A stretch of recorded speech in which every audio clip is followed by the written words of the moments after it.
We're talking about breaking generational curses and, breaking free of some things, and maybe we can find some healing and some guidance on, maybe somebody out here right now might be really struggling with something, just need some direction, or just hearing how somebody else may have come through or pushed through some of these things in order to become the resilient being that God made you to be. So first we have me and Shanon's mother, Verlene. And then we have my auntie, which is also Kalila's mom, and that's Miss Ruby J. And I'll let them briefly introduce themselves and get things rolling. I'm gonna pop out.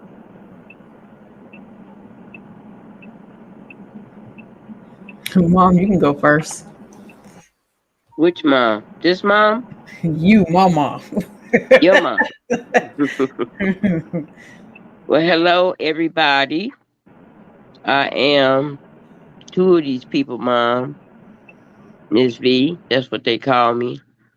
Um, I'll be 63 in a couple of weeks, y'all. You sure will. Woohoo! That lovely Libra. Who would have ever thought? Who would have ever You made it. Who would have ever thought? When I was when I was a little girl, I used to have this fear that I was going to die young. I think that was mainly because my mother's mother passed away. My mom was two. So I think she was probably in her mid-30s or something, my grandmother. Mm-hmm. And then my mom passed away. She was 48. So I really got scared, something in the DNA, you know. I didn't think I was going to live be 40, you know. Had that fear in the back of my mind. Right. But God's good, you know. Absolutely. Brought me through a whole lot of stuff where it looked like I wasn't going to see a lot of them numbers. Talk about childhood trauma, talk about addictions, a whole lot of stuff, just challenges throughout life. But God has sustained me to uh, be looking at 63 in a couple of weeks, y'all. So I feel really blessed and thank God for my children, my family, and just glad to be here to be a guest on the show. So I'm gonna. Are you single? why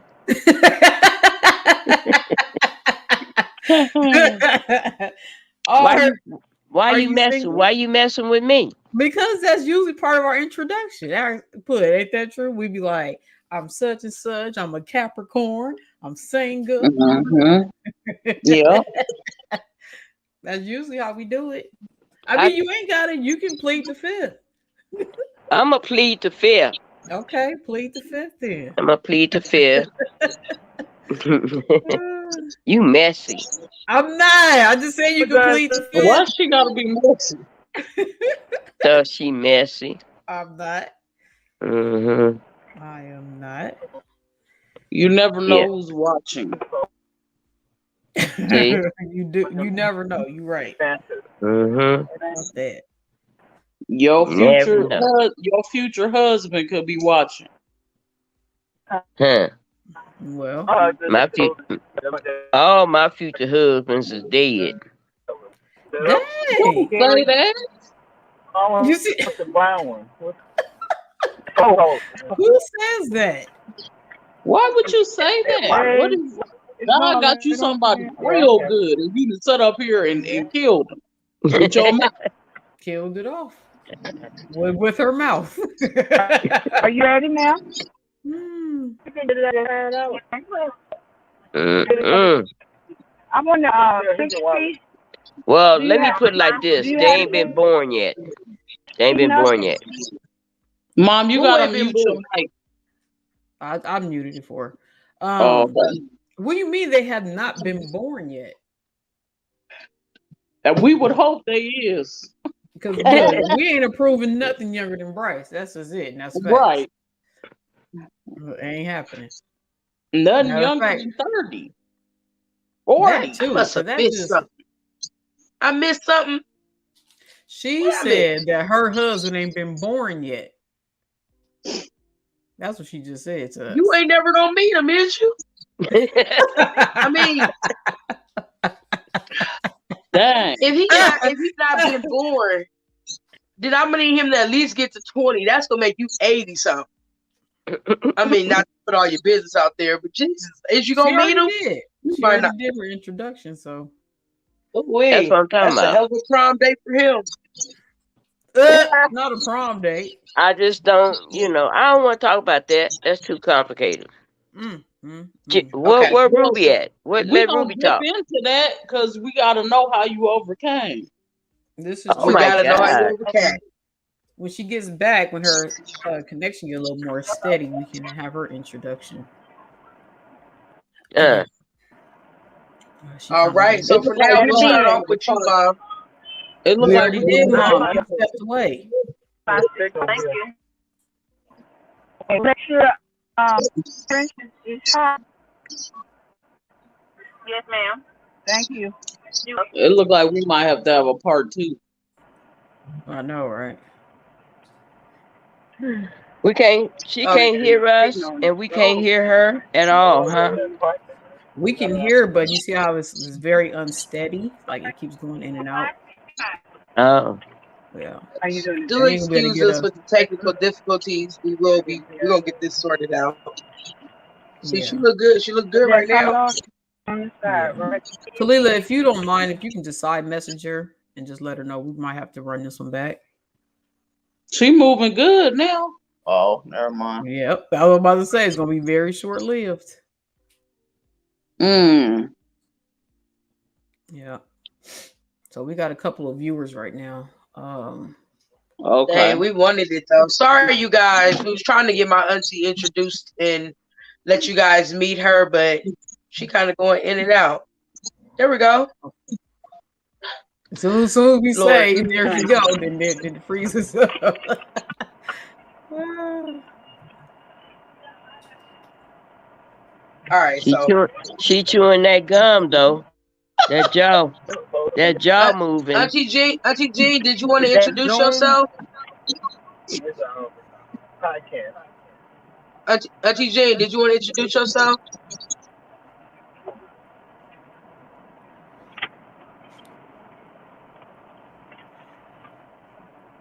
Auntie Jean. Stop laughing. I'm laughing because she focused on something else. Talk to me, but I can't hear you. Yeah, I think there's a delay too. So Auntie Jean, press back.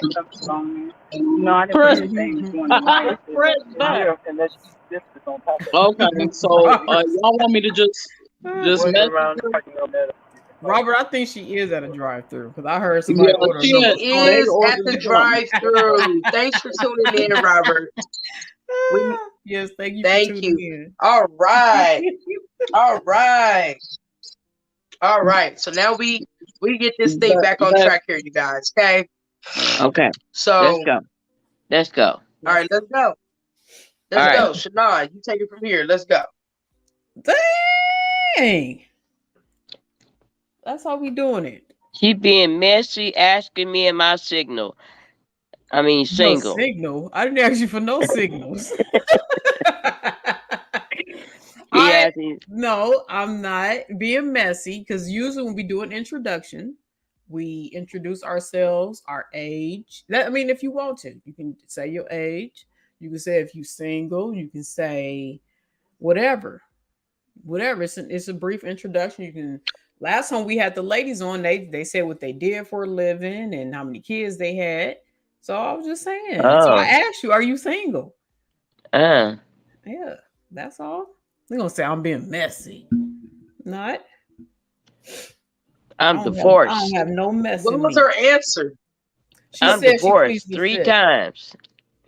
She said she pleads the fifth. So I think. And I left it at that. Okay, You brought it she back can plead up. the fifth. That's her business. Exactly. That's her business. She wants that to be her business. Okay, cool. Okay, cool. All right. All right. Okay, so Shania, come on, break the ice. Well, I thought I just told you to do it, but it is what it is. So, like we said, the discussion is we tried to have both my mom, which is Miss V or Mama V, and my auntie on here to discuss breaking these generational curses, which they both endured childhood trauma, childhood abuse, overcame addiction. Um, so we just wanted to, well, we have a few questions that we wanted to ask them.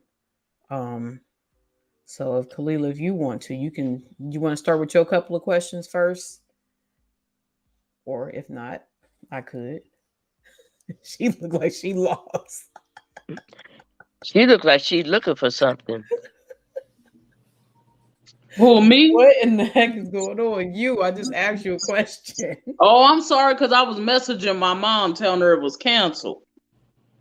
Okay, I'm sorry. Say that one more time. I mean, not Oh, canceled, but you know what you told me. yeah. Did you want to ask? So I was just giving a rundown on what tonight's discussion is about. Did you want to ask one of your questions, and then I'll Yes. ask you mine, and then George, you can ask one of yours. So the first question that I have is, with the topic, how were you able to sustain and keep your faith? You know, through everything. Not telling your story, but due to the fact that you was pretty much raised in church, and with the trauma and the different things that you experienced in your life, how were you able to sustain your faith? For me, that was like my go-to. You know, when I got through like trying to uh deal with things on my own or figure them out, mess them up real good, that was my go-to. Those things that I was taught as a child. That was like the last resort, right? You know what I mean? Like I done tried everything else. Let me see.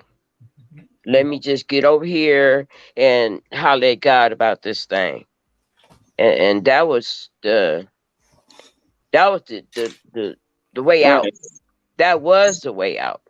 You know, like just being a kid in the 60s, coming out the cornfield into the city, concrete and bright lights, and country, which at that time wasn't cool. So this whole thing started where we were belittled because of being different than our peers in school and such and such. We couldn't even eat a sandwich. They made fun of that. They made something out of that. You couldn't do anything. I was black and ugly and bald head and all this stuff. So Mhm. my refuge was the church. Right.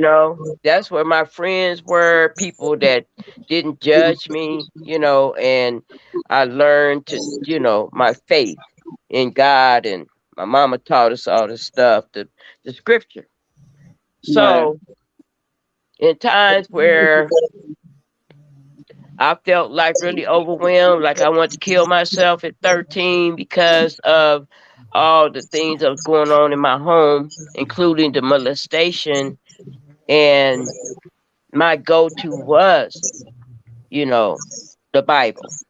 Hmm. And I found some type of solace in that where I was able to get through that time period and build myself up and not feel so bad and think I'm the ugliest thing on the planet, nobody like me, blah blah blah blah. Right. Because that's something that you could very easily flip that into being a very negative, mad, angry, depressed human being. But Hmm. because of my faith, I was able to see, you know, a brighter future for myself and to focus on that and be determined to get to that. Hmm. So that really was my go-to. I ain't gonna play. And all the stuff that happened in my life, that was Right. my that was my go-to, even down to where I'm at today, you know. So all of it, all of it. And half the This time, is like when I found myself in situations where I made some bad choices, that's when I kind of like got away from my faith. And Mm-hmm. then the thing that pulled me back was my faith. Right. Like to get through uh the abuse, the rape, the failures in relationships, uh being deadly sick, um, the divorces, all this stuff that happened. I had to Mm-hmm. pull from the stuff my mama taught me and the things that I had experienced for myself that I knew to be true for Right. me. Right. And it don't get no better than that. You don't get no better than that. When you got your own self story Mm-hmm. where this happened to me, for me, you know. So ain't no doubt about it. I know, you know, where that came from. And I messed stuff up pretty good myself. So Right. I think that's the way to really the combination of your faith and also learning tools, which is something we didn't learn. Mm-hmm. My generation, we didn't learn tools. We didn't know nothing but be seen and not heard. Right. Whereas as y'all generation and y'all kids generation, I'm hoping and I'm praying and I see that the communication tool has been allowed, you know, where Right. you can communicate on a level which we didn't have. You just didn't do that. So you lost your kids. Let's put it like this. I was lost because I could not talk to them people. Right. Couldn't talk to them people. No, About none of real us could. stuff. No, none Yeah. of us could. None of us could. So there's a whole generation of people my age that could not uh talk about stuff that's real. Like the way we talk about Real stuff. stuff. Yeah, real stuff. Yeah, we the way we talk, heck no. So by me being able to talk to Shannon and Georgie and Lauren and break the ice, and there ain't no ice. It's all crushed. Crushed Mm-hmm. ice. crushed Mm-hmm. ice. And then she can carry that on because that is key. That's key to breaking all this crazy stuff. Okay, Right. the communication and knowledge and how to move throughout life. Talk about it. Let's talk about this. You know, let's devise a plan of action. Did nobody ask me shit. You supposed to grow up and find somebody to marry and have a bunch of kids. Right. That's it. That's That's my it. generation. Right. Right. Definitely So gotta have with that communication. You got yeah. Definitely to. gotta have that communication. That's major. You know what I'm saying? Yeah, that's That's major. major. And even finding that balance in that. Even finding that Mm-hmm. balance in that with me, with myself raising like millennials. You know what I mean? The new age children. You know what I'm saying? And then which when I say that, that's because these kids are slightly a little more probably advanced than what we was Right. because they have all this access information that we didn't have access to. So, anyways, raising these type of kids and having that open door policy, even with that, you still have to have boundaries with that because that can get taken all the way to the left too. I say that Yeah. because I'm Too, finding too balance much. myself right now with my Yeah. preteen. You know what I'm saying? Because we've Yeah, always cause had a very cause open. Google they mama. Google they mama, they daddy, they best friend. Them devices is all that. Yeah, yeah. Yeah, that's where they Google and go. all of them is their best friends. Hmm. But yeah, so definitely got to find a balance with that too. But Khaleesi, you about to say something else? Oh, I was just gonna say, was there ever a time where you feel like now you told us how you was able to sustain it because that's what you was taught, that's what you believe. But was there ever a time where it was confusing? based on the things that you saw, the things that were acted out, opposed to the things that you learned in your faith? Did it ever become confusing, for you? It's always confusing. Good question. Look at her. I like your It's question. it's like you have to compare and contrast Mm-hmm. truth and lies. You Right. know, get to yourself and look at the situation and really look at it and don't lie to yourself about what it is. You know what I'm Mm-hmm. saying? Because that's what get confusing a lot is Mm-hmm. because we don't want to tell ourselves the truth Right. about what we're going through. Georgia Mm-hmm. and I were talking about that this morning. How crazy is it for me to lie to myself? Of all people, how do I lie to me? Right. You know, lie to me. What? Who? Right. Yeah. I don't have to do that because me, we know what's really going on.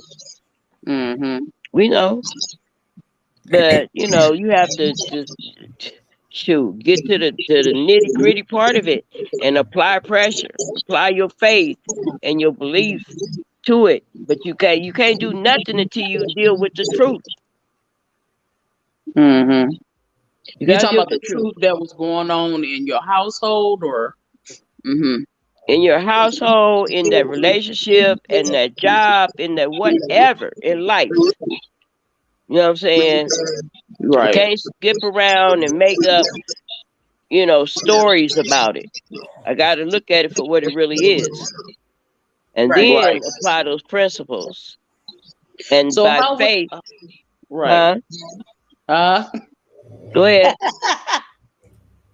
no, I'm sorry. So what I was saying was, how was that growing up? What I mean by confusing is, like, how was it growing up when people were preaching one thing but they was displaying something else? You get what I'm saying? Like, did that make your faith confusing? Did that ever confuse you? You know what I'm trying to say? Like, did you ever be like, okay, this is not making sense? Mm, mm. Okay, so a lot of it didn't make sense, but somehow or another, they found a scripture to apply Okay. to what they were talking about. And Right. because this is what you knew. And at this time, this was all of them was saying the same thing. You Gotcha. understand? That makes sense. So they found the scripture Hmm. and applied that to what you're going through. And Gotcha. so you took that to be the truth. Here we go. Okay. That makes sense. You know. So Mm. like they all the stuff that was going on in that house. And in my mind, in my siblings' mind, we thought my mom should have, you know, killed him or divorced him or something, right? Right. But they found scripture Right. to support the marriage. And therefore, your Ooh-wee. people stayed together. So you just dealt with that.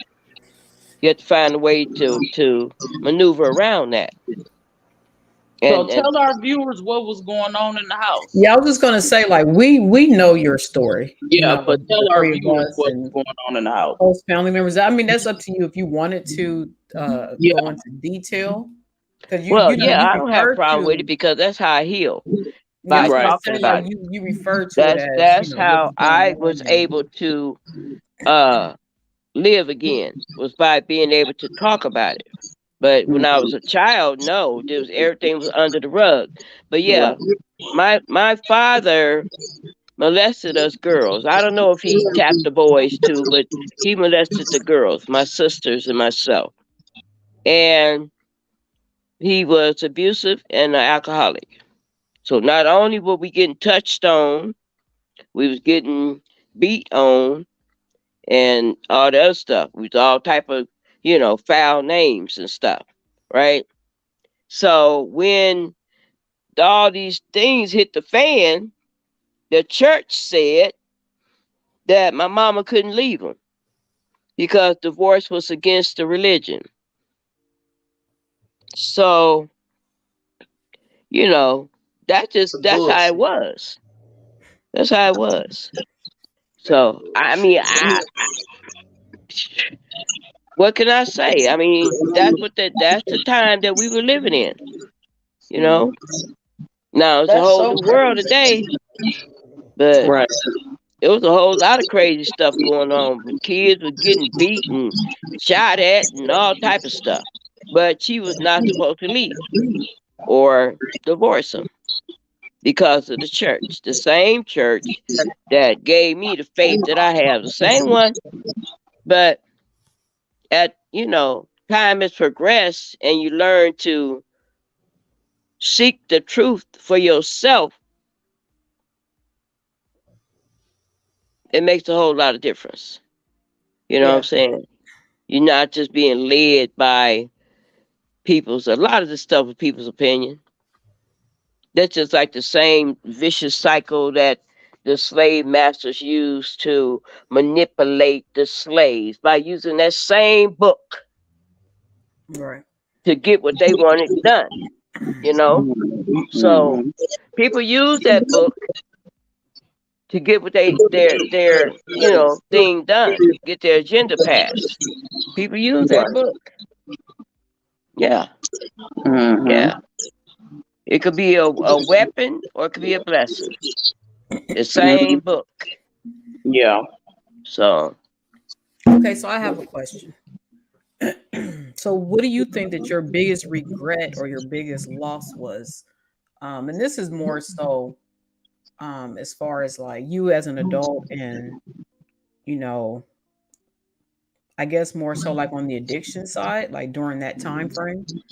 Like, what do you think that your biggest regret and biggest loss was? the addiction, Like the I'm saying, like addiction. from that standpoint, as an adult, from because we all know, like we all make mistakes as adults, and whether it's from alcohol abuse, addiction abuse, whichever the case may be, whatever the vice is, what do you think your biggest regret from making those choices and what your biggest loss was? My biggest regret and the biggest loss was to me the time that I lost with my kids. Those years. Mhm. The disconnect. The disconnect. Doing the bare minimum because I had to get high. I regretted that so much I tortured myself as I went through it. Cause I didn't want to do nothing but get high. The Mhm. things I did do, that was the bare minimum. Just to keep from all hope being lost. Right. But in the midst of it, I hated that fact that I did not want to go to the open house. I didn't want to go. You know what I'm saying? I hated the fact I didn't want to go to the beach or the camping trip or your fashion show at your high school. I didn't want to go, but I went. See, that's the part. I Right. hate not being connected. I hate them years I lost where I didn't really get that emotional participation Right. in your life. I miss that. I can never get that back. You know what I'm saying? And that was my motivation to get sober, to not continue to be disconnected, not only from my kids, but my spiritual self, Hmm. disconnected from everything, just Right. twirling around, just going and going nowhere. Running in place on a treadmill. Swore out and ran the cross country and ain't went nowhere. Ain't went nowhere. Just wasting time and not enjoying nothing. I didn't Mm-hmm. enjoy none of that. Mm-hmm. Going through the motion. That's what I regret most. Them 7 years of being disconnected from real life things was going on with my family, with my kids growing up, puberty. I missed that. I was there, but I wasn't. You wasn't present. I wasn't present. I really wasn't part of it. Let me hurry up and cook this food. Let these folks eat, and 9 o'clock, everybody go to bed. Look, George, you nod her head and she right because she was a functional addict. Hmm. Like, and there's a lot of Yeah. people like our friends, a lot of our friends and family members even didn't even know they didn't know the addiction that was going on because she Right. was functional. She still looked nice, and she still would, you know what I mean? Like the outside, if we going outside or whatever like that, she didn't look like an addict or what you would, Right. stereotype as what an addict would look like. We had nice Right. furniture. We had some plush leather couches, all that. So if you came in the house, you wouldn't think that we lived in what you want to call it, a dope A house? I don't know. disconnect. A It's damn disconnect. near a That's the trap best house. way. Best way I Say, can explain it is I was just going through the motion. There was no emotion right, attached. It was a hurry up and get it done right, so I can get high. When I went to the beach, I had my devices in my sock. As soon as y'all hit that water, I found the bathroom so I can go hit my pipe. mm, See, she went with me everywhere. The disconnect. right. I ain't enjoyed no damn beach with y'all. That's the part I hate. I miss that. I can't get that back. But I thank God for giving me y'all to push me through, Right. to be a part of life. My God. Who wants to just exist?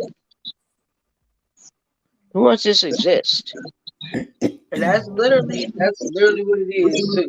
Merely existing. You know what I Yeah, Hmm. mean? like a damn zombie. Hmm. Yeah. Like a zombie. George, did you have a question? You know what? No, I was just gonna just like freestyle it. You feel me? You are just I really you was just just just like, like how you was in school. You just like You how know you what? Nope. somebody give her a homework assignment and I'm just gonna free ball it. I'm gonna do look, what I I think want to I'll do. just go just take one and see if we make it. You feel me? Um Ah, Nah, I for real, like right off the wham, I really don't have a direct question. I definitely you know what I'm saying? I this is y'all already know, for those that know me know that this is a very personal topic for myself. You know what I'm saying?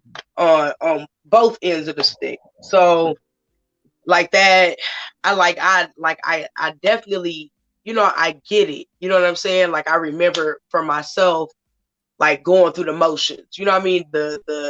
I don't want to make the dinner, but I gotta make the dinner because they gotta eat. You know what I mean? Even the struggle to try to keep up with the appearance. You know what I mean? The struggle to try to Oh make Lord, things look yes.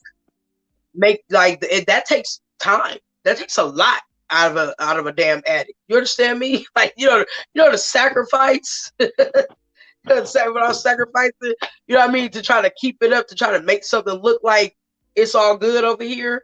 You know what I'm saying? A lot of my friends didn't know that I was struggling. You know what I mean? Of course, people that knew me on a regular, that saw me or on a daily basis, of course they would know what's going on. But it's definitely a struggle to try to keep it up. But that disconnect as well, like I'm missing years that I'm literally in the midst of trying to mend with my own children right now as we speak. You know what I mean?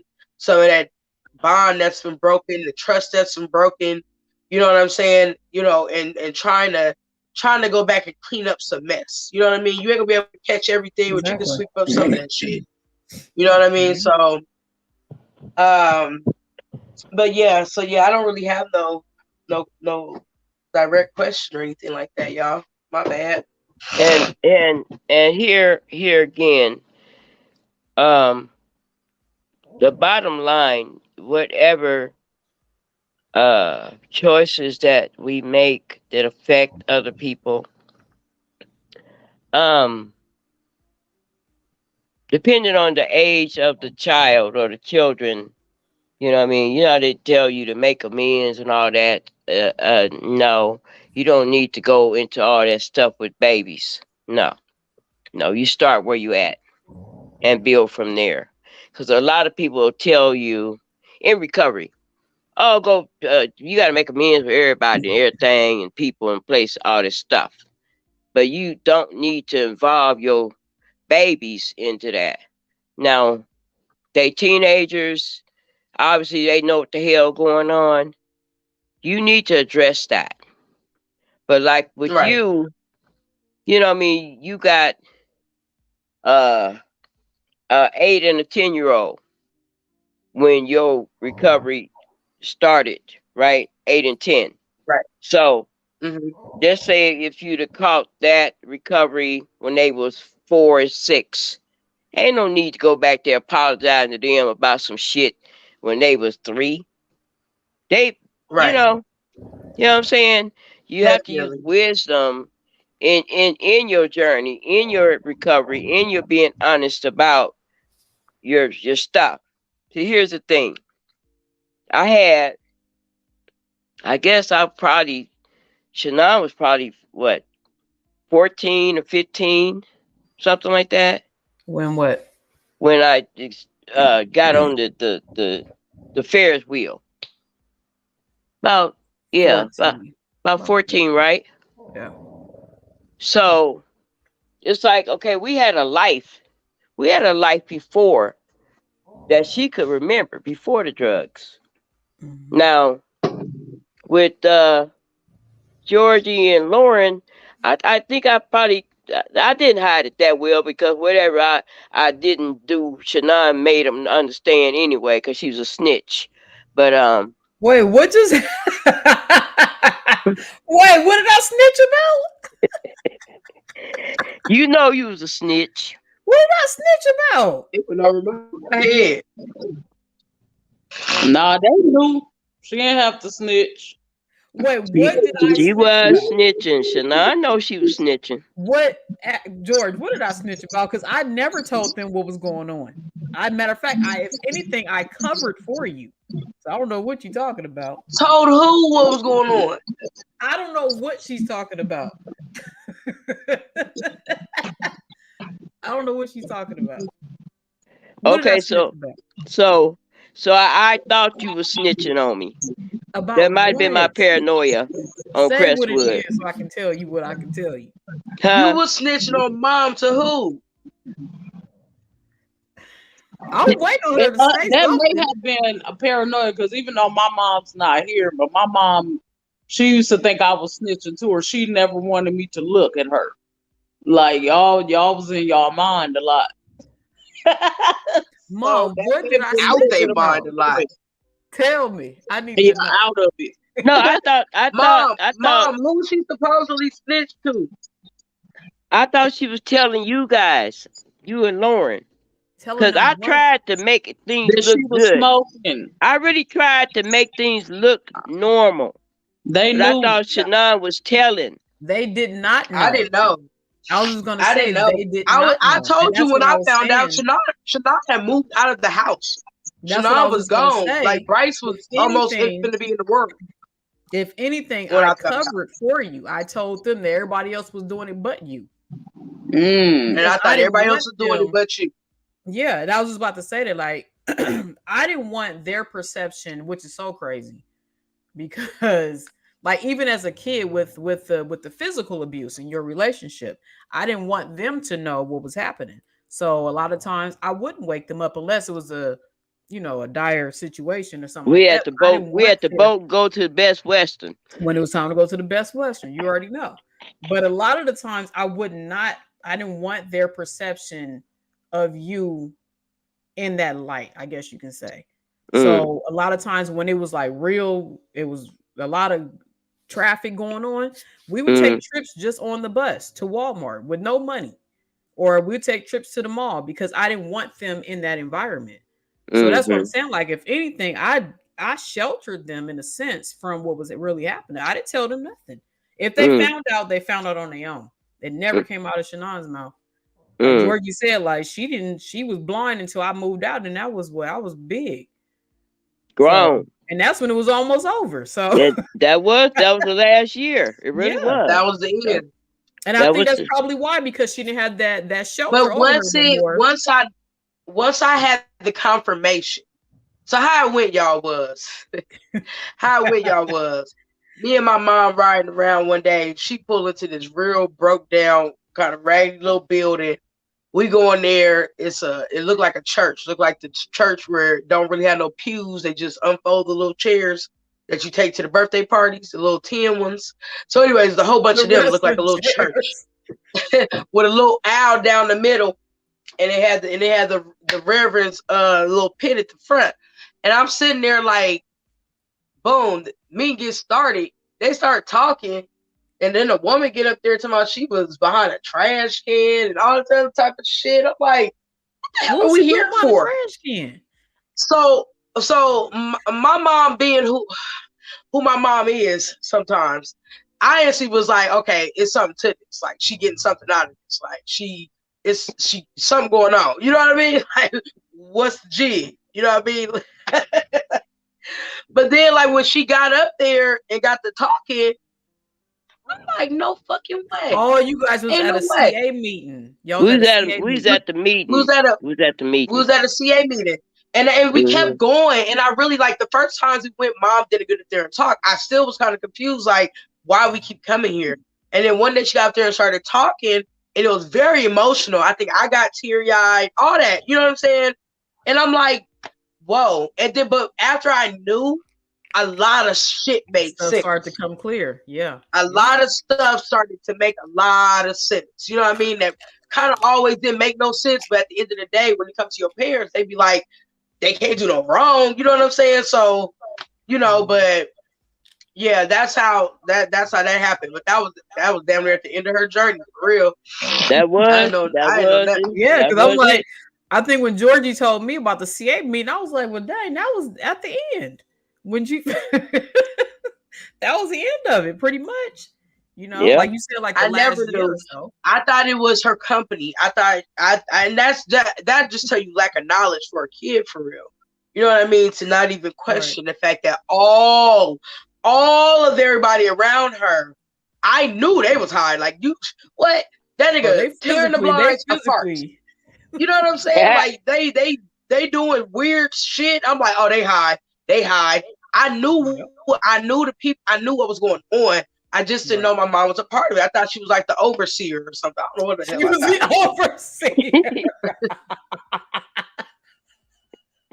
I guess I thought she was just the overseer to make sure don't nobody die or something. I don't know.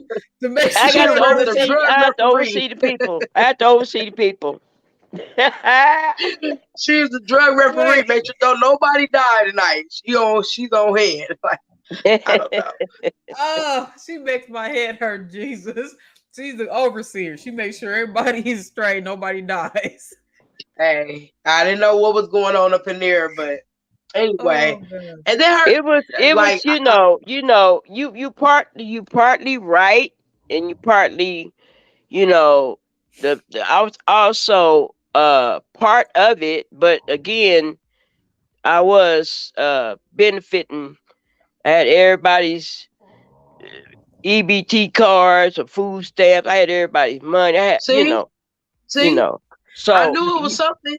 I knew it was something. I had everybody's stuff, and everybody owed me, and that's all that. The smartest one. She was. You right about that. That's what I was saying. Like, them you was the smartest one. I'm not gonna say their names, but some of them people looks like smokers. Yeah. You know what I'm saying? So it's just like, I can see why, in a sense, why like Georgie didn't know. Like, I'm talking about even going back to North Hollywood. Like, everybody that came over there, especially the little man with the dog, like, you know what I'm saying? Like, it was just stuff back then. Like you said, once you figure it out, you like, dang, okay, this is why this person was coming over. Or this is we had traffic. We come about 3 a.m., 4 o'clock in the morning. All them little puzzle pieces, all them little puzzle pieces started to just kind of form together. Like, okay, yep, okay, yep, okay. All right. So then, that makes sense. I had Bill's bag, y'all. I had Bill's bag. Bill, I was working for Bill. Ain't that crazy? Don't call names. Don't tell people's names. No. Who is Bill? I don't Bill know. Clinton. Clinton, president. The Bill's President. at the in the mailbox. Yeah. I'm done. Them the ones. I be working for my bills too. I be working for my bills too. Yeah. I'm like, that's who I work. They pimping me. My bills is Say pimping the that. hell out of me. Yep. Mm. But Jesus. yeah, so I always had some type of agenda. That's why I didn't think I was an addict for a long time. I didn't Robert think I said, was because of how I positioned myself. You know, I was a smart one. I had all the bread. And that's when I got into that CA and I found out I was just as fucked up as them people because I was so disconnected. God Yeah. dog it. Right. I Right. didn't realize how disconnected I was and how much I was not enjoying my life. You know? So I got a I went question to for that too. Kalila. Mom, you ain't gonna be able to come in here. Huh? Kalila, can you hear me? I got a question for Kalila. Yeah. Okay. Because well, not even just our two parents, because our auntie, who rest her soul, she passed away, had the similar, the exact same background, with the abuse and stuff like that. They all grew up in the same household, and they all resulted to drugs in some form or fashion. So my question to Kalila is, why did you, I guess you and your siblings, why didn't you guys take that same route, like dealing with your own trauma? You know what I mean? So why didn't you take that route to drugs or alcohol or so forth? I did smoke crack for a minute. No, I'm just You a lie. I knew you was lying. I knew. I smelt the lie when it exited your mouth. It was like for a month, but no, I'm just playing. Honestly, I'm speaking for myself. It was so devastating for me to see. You know what I mean? Like, it was so devastating. But I will say this, and this is the honest to God truth. During a very hard period of my life, matter of fact, it was right before I moved with Georgie in Ohio. I did think about smoking. I did. Like, it was a voice that was like, just go ahead and But just start why? smoking. So why? What made you get to that point where you just like, look, anger, but it just as quick as it came was just as quick as it left, and that's the truth, But for me, my comfort was in food. You feel what I'm saying? Because when the drugs came on the scene, which you mentioned, Auntie Betty passing was around the time Auntie Betty passed for our household. So when she passed, which was in December of 95, it was like night and day. Like, it was just like one day, I just remember our household being extremely happy. And then as soon as she died, like a light switch. Yeah. It was like a light switch. Like, I literally remember seeing my mom have a breakdown, and I just remember it being very dark. But for me, it was food for me. You know what I mean? So maybe that was, like food can be a drug. So absolutely. It wasn't crack. It wasn't any of those things. I think for us, all three of us have struggled with our weight, and self-image. So I think that's where ours came in at, and be very dismissive, you know what I mean, towards people. Like, if it's something that we don't want to deal with, at least from my observation with my siblings, like, somebody is not fitting the bill. You feel what I'm saying? Yeah, you cut them off. Like, that's it. You ain't fitting the bill. You ain't good enough. And I think that's what we all struggle with. But I'm gonna speak for me. I struggled with not feeling good enough. I struggled with not feeling pretty enough, feeling like the world, like everything was my fault, you know. But yeah, so I would say it just didn't go there, and we old now, so I never see it going. Right. You know what I mean? To God be the glory. It ain't gonna never go that direction, but yeah, I think that's what it mainly was, food. Yeah, Mm-hmm. you're right. And Robert's exactly right. That's exactly why it's called comfort food. Matter of fact, Mm-hmm. I think there was a trying to think what was I watching? And I know everybody has their own preference on what they go to, whether it be Mm-hmm. sugars, whether it be the carbs, And the the sad really thing rich. about it is, you don't even, as a child, real quick, you don't even sit there and be like, Exactly. you don't pick it. You Yeah. feel what I'm saying? It It's picks just like you. it picks you. Like you literally don't pick it. Cause y'all know I didn't start putting on weight till I was like 10. Yeah. You feel what I'm saying? Like Yeah. I wasn't a real chubby little girl like that.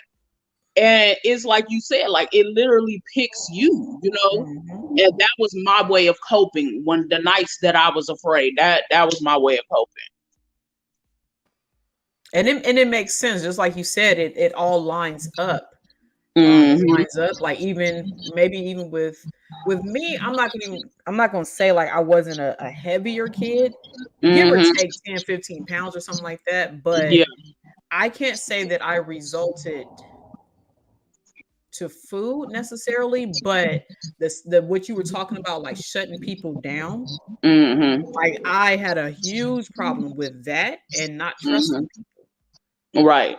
You know what I mean? And then because my dad is kind of that same way, so I was just like, well, that's because my dad is like that. But Right. it literally had a lot to do with like a lot of the other stuff that was going on.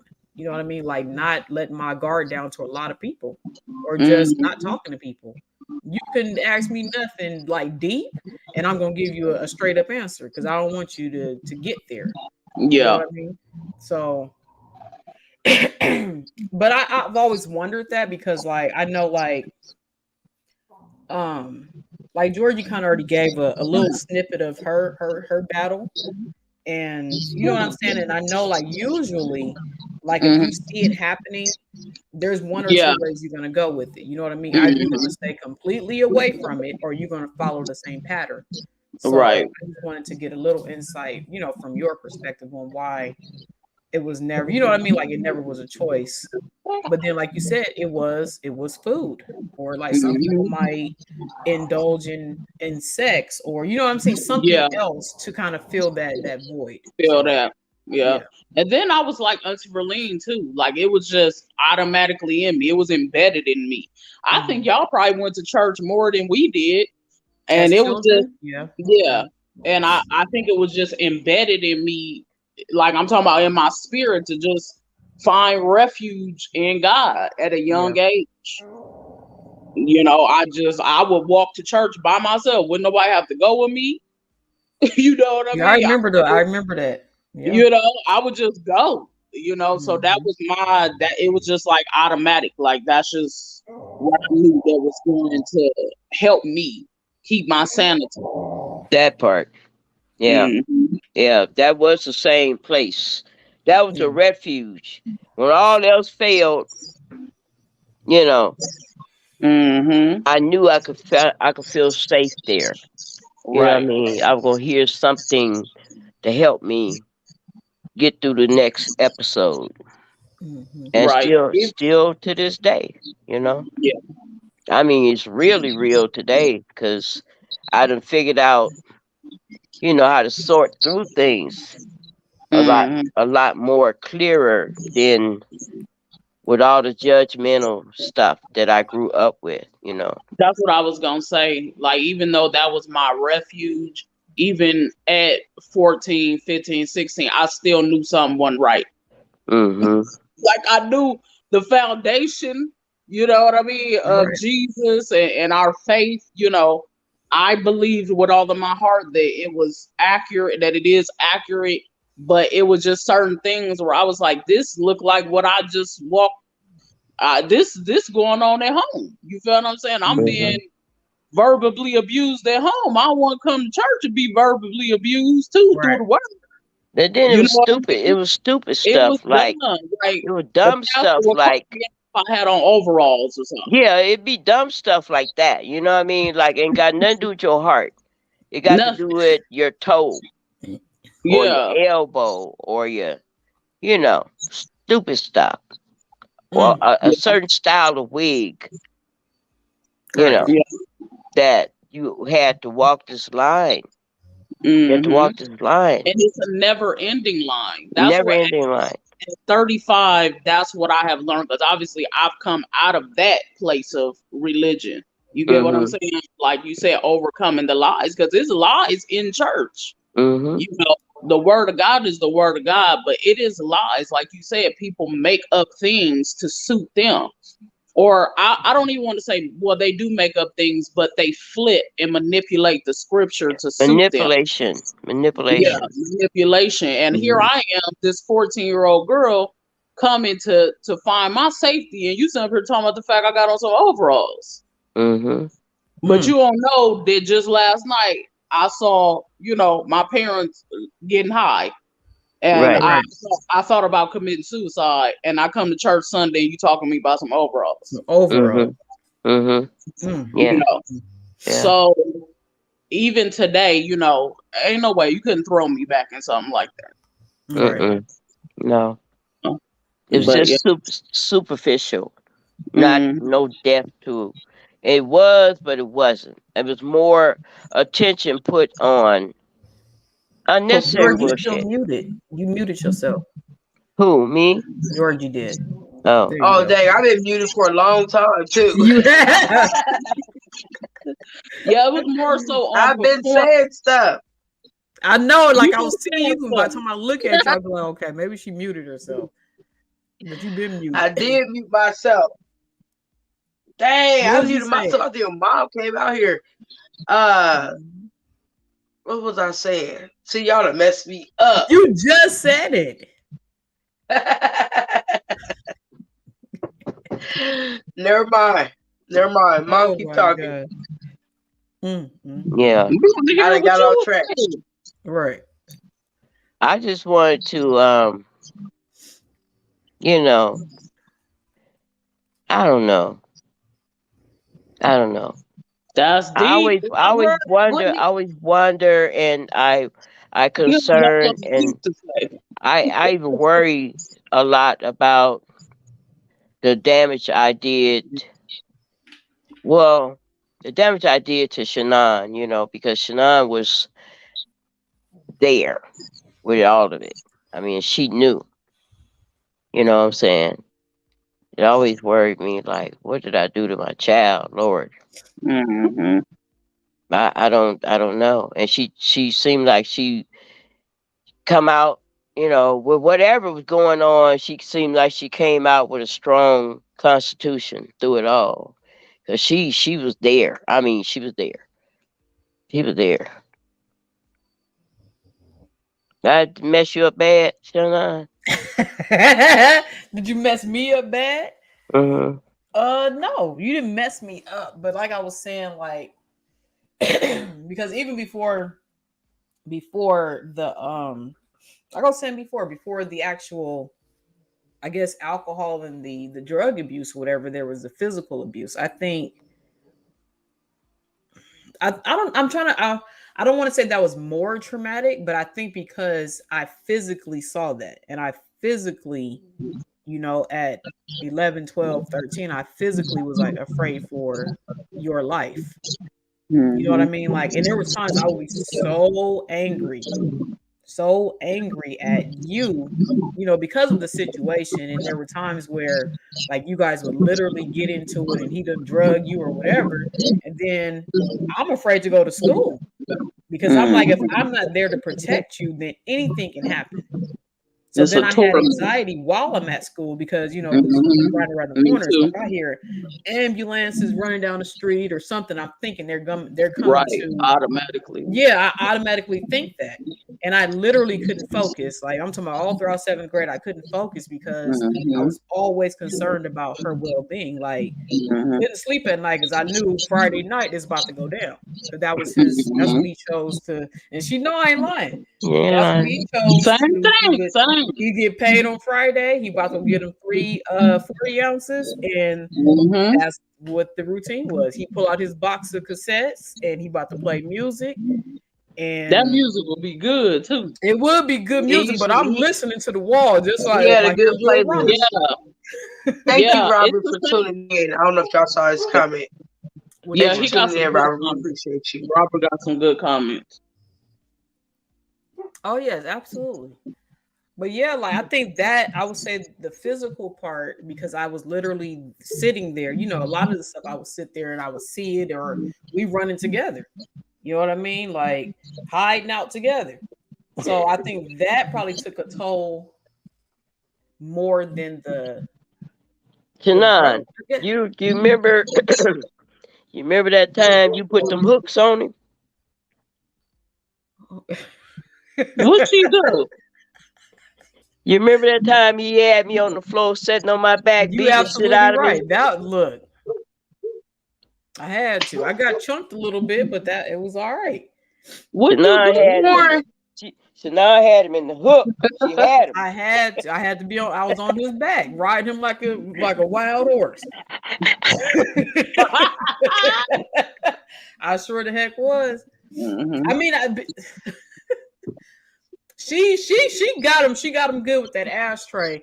But when he realized what happened and he saw blood dripping from his head, he threw her to that ground and he was like on her, just pounding her head.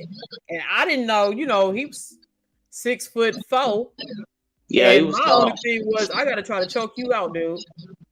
And I'm 14 years old. I got to try to choke you out. And that's all I can do was put these hooks around him and try to choke the life out of him. That was it. What else can I do? And I'm a kid and you 6 something and you beating on. He You had her did on her. you did good. You got the job done because I guess he must have went on or something. I don't He remember what did. happened. He did. He went out the I back got door or him long something. enough to where you was able to get up and run out the back door. Mm-hmm. And we went out the front door, me, Georgie, and Lauren. And we was in the Yeah. bushes. Right now. So yeah, I definitely remember that one. I think that was the last That was the one. last one. Yeah, that was the last one. Yep. Yeah. Ooh, Yeah, I think Lord. that one was definitely a little bit more like I said, because I was physically involved with the, with the physical or the domestic violence and stuff like that. I was involved with that versus like I knew what was going on with the drugs and the alcohol, but I wasn't sitting there in the midst of it necessarily. You know what I mean? Right. I wasn't sitting there watching it happen. I mean, I knew because of the activity and stuff coming up missing, not from you, but from your people. But yeah, we was mad. Heck yeah, we was mad. But he wasn't physically like in a sense. It was like, dang, was better than the last because he ain't putting his hands on her. But at the same time, right? now we getting it. Oh We my getting God! it. So Robert says, do certain songs trigger you guys' trauma? Dang, that's crazy. Because there are songs. It's so crazy you say it. There are songs that the physical abuser, because he had a collection of a lot of tapes and stuff like that. So we dating ourselves, right? He had a trunk, like what kind of trunk was that? Like a closed trunk? Yep. He had a trunk full of all types of music. We talk about from rock to R&B to rap to whatever you can name it. He would allow us. This is when he in his good times, in his good mood. He would allow us to pick tapes to play or whatever. So there were certain songs, even to this day. I remember like the songs where my mom would let him come back. Mom's Apple Pie. I don't know who sings that song. It's like mom, Like mom, apple pie. see that song right there. That's a trigger. Sweet, sweet, sweet. And there's another oldie song that he used to play. I can't think of it off the top of my head, but there's another song, and I would hate because he would play it so much when she would let him come back. He would play that song over and over and over again, and I'll be so sick. Like, dude, can you please stop? And then he'll be good for like 2 weeks, maybe 3 weeks, and then he get right back to it. And then he would look at us like, hey, baby, like nothing ever happened. Yeah, thinking that y'all was silly. Yeah, like, dude, you literally just had a knife to my mom like a couple of weeks ago in my presence, and we bumping shoulders again. Come on, man. Yeah, for me, it's the whole Escape album, The the entire album. Right. the whole one. Right. Shoot, the one. It had to be released anywhere between. It had to be that first one.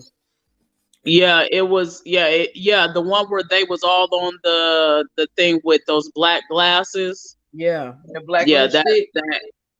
with the black lips. Yeah, that one. Mm-hmm.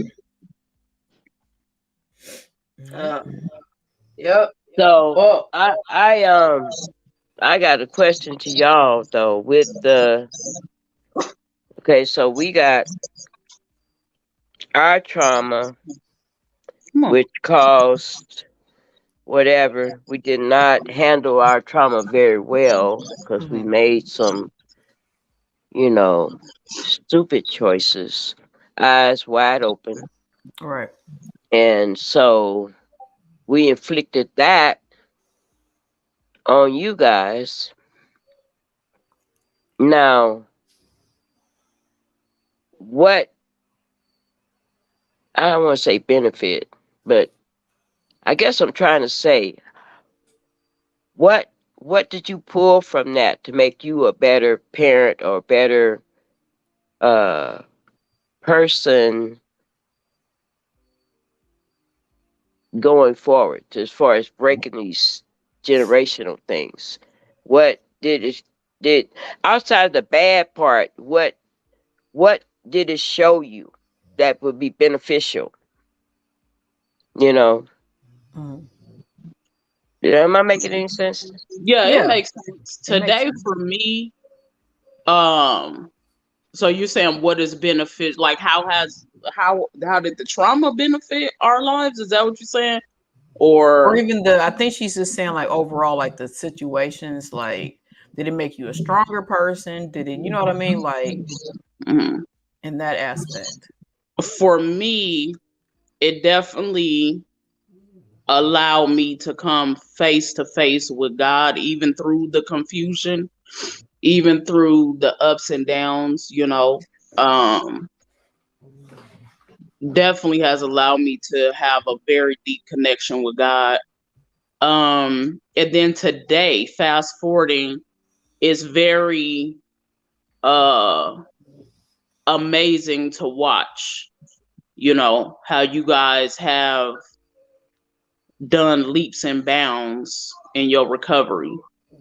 Like y'all have truly been set free, because it's a lot of people. I was listening to something today on TikTok, and they were saying that this man had got his deliverance, but in his so-called deliverance, he had to have these chaperones, in order to prove his deliverance. And I'm like, well, that's not deliverance. You know what I mean? That's not freedom, because freedom, you gonna be able. I really believe that with you, Auntie Verlene, and my mom, y'all could walk. Y'all will be able to walk through a crack house and tell the people to come out and tell people where God brought y'all from. So for me, it has definitely made me stronger. It has made my faith stronger.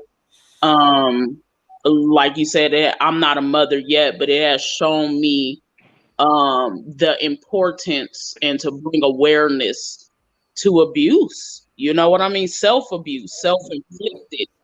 abuse, especially verbal, because that's what affected me the most. So yeah, it's definitely ways that it has benefited me. You know, turned it around. And I'm sure it'll be even more so than that as I continue to walk through my own healing. Mm-hmm. Yeah. Georgie. Okay, so well, okay, for me, I had to stop laughing. For me, clearly I had to get out in the trenches my damn self because from day one, every lesson for me had to be learned extremely hard. So my very hard head self decided to go ahead on and join the club and see for myself and live it for my damn self. Um, Even through that though, I think what I was getting to what mom was asking was like, even in the midst of shit that was going on, I feel like there was still like a certain morale or morals that were instilled in us. You know what I'm saying? In spite of, you know what I mean? Because my mom was not a shiesty person. She wasn't somebody that was, going stab you in the back or cheat you or you know what I mean. Like I didn't know her to maneuver that way. So even in the midst of shit that was going on in our house, yes, mom, I think that I still did take away a lot of things that kind of helped mold me to be the woman that I am. You know what I mean? Even as far as like being courageous. You know what I'm saying? Like it Right. takes an extreme amount of courage to pull yourself up out of an abusive relationship, out of addiction. You know what I mean? Like it takes so much courage to do that. So I think that, you know what I mean? Like the willpower and strength and all that type of stuff was definitely instilled there. I definitely had to live it for myself. So it allowed me to have more compassion for a lot of things that were done. You know what I mean? Because then I could Right. see it from a different set of eyes. Because when I say I about damn near literally did the same shit, you know what I mean? Like damn near, you know what I mean, to my own kids. So thank God for where I'm at today. But to have to live it, it allowed me to have a whole nother view on maybe judgments that I had when I was a lot younger and couldn't get the whole scope of it. You know what I mean? Because at the end of the day, these people were doing the best the fuck that they could do with what they knew, with what they had, with what knowledge they had and what they could do at that time. I do believe that people was trying their best. You know what I'm saying? Because I know how deep and how fucked up that lifestyle can get. I know women that lost their children. You know what I'm saying? I know women that lost they houses that was out in the streets. I'm talking about like the ones that was in trash cans, behind trash cans. You know what I mean? Like we know how deep it got, but we stayed with a roof over our heads somehow, some way. This woman managed to make a way in spite of. We didn't have no luxury, nothing name brands. A motherfucker could get a pair of Jordans ever, but it's cool. But it's all good. You feel me? So, Yeah, but that year So, we had them guest shoes though. You had them guests like, That babe, was the year. and them I had the Iversons. guess. I Them had the guest guess, and then I got Iversons when them I was light in up ninth grade. LA When I was in gears. high school, I got a pair of Iversons. Other than that, it wasn't no name brand shoes. It was straight Walmart, Payless, or something Did like y'all that. ever It wasn't get LA gears? We got LA gears. Yeah, you had LA I gear. never. I had to grant myself Georgie. a duty to Yeah, I get was me gonna a say pair just I for the remember strength. getting LA Gears, but this was before all of that stuff. We talking about elementary school. This was before all that stuff started, transpiring. Even the guest shoes, I don't think that was during that time period. I think that was before. It wasn't. No, it Yeah, that was wasn't before. because I was probably around like 7. I was probably around like 7 or something like that. Yeah. Yeah, because I remember us going to the mall. Me and my mom would go, and I remember one time she splurged. I'm like, dang. She was like, you get one of every color, not shoes particularly, but just clothing. She was just like, we went to the Pasadena Mall, went in. I can't think of the store now, but we went in there and got a bunch of stuff. She got some shoes to match. I was like, oh, ninth grade, I'm going in here fresh as a mug. Man, listen. I'm so serious. She got somebody to braid my hair up right, man. Listen. Yeah, my mom. This is like before that. Every year we was on point. I don't remember a year where we didn't. maybe 1 year, Mhm. maybe, but I don't remember a year. So Oh, Like where Georgia, we it got did hard. you want to answer Robert's question? So he It says, got hard.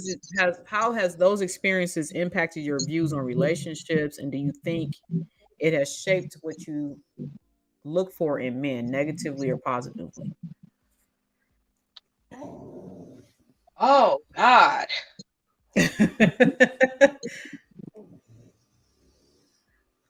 Does okay. Okay. So all right. Mm, yeah, a lot of shit, a combination of a lot of shit has to do with my view on men. But as far as like my experiences, I'm curious that you if you talk about like my childhood experiences, like growing up, you know what I mean, in a household with things like that going on, or my experiences as an adult, living with my own addiction or whatever the case may be.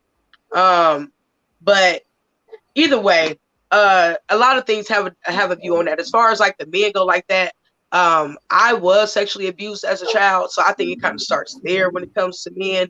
You know what I mean? But I feel like for myself, I wasn't like so much like Shannon um, where I was closed off. You know what I'm saying? Okay, so good. He said childhood, so good. I'm in the right area. So like for Shannon was more like closed off and wasn't as trusted. I was like complete opposite. I was like an open book. You know what I mean? Like I was ready for people to take advantage of. Let's put it that way.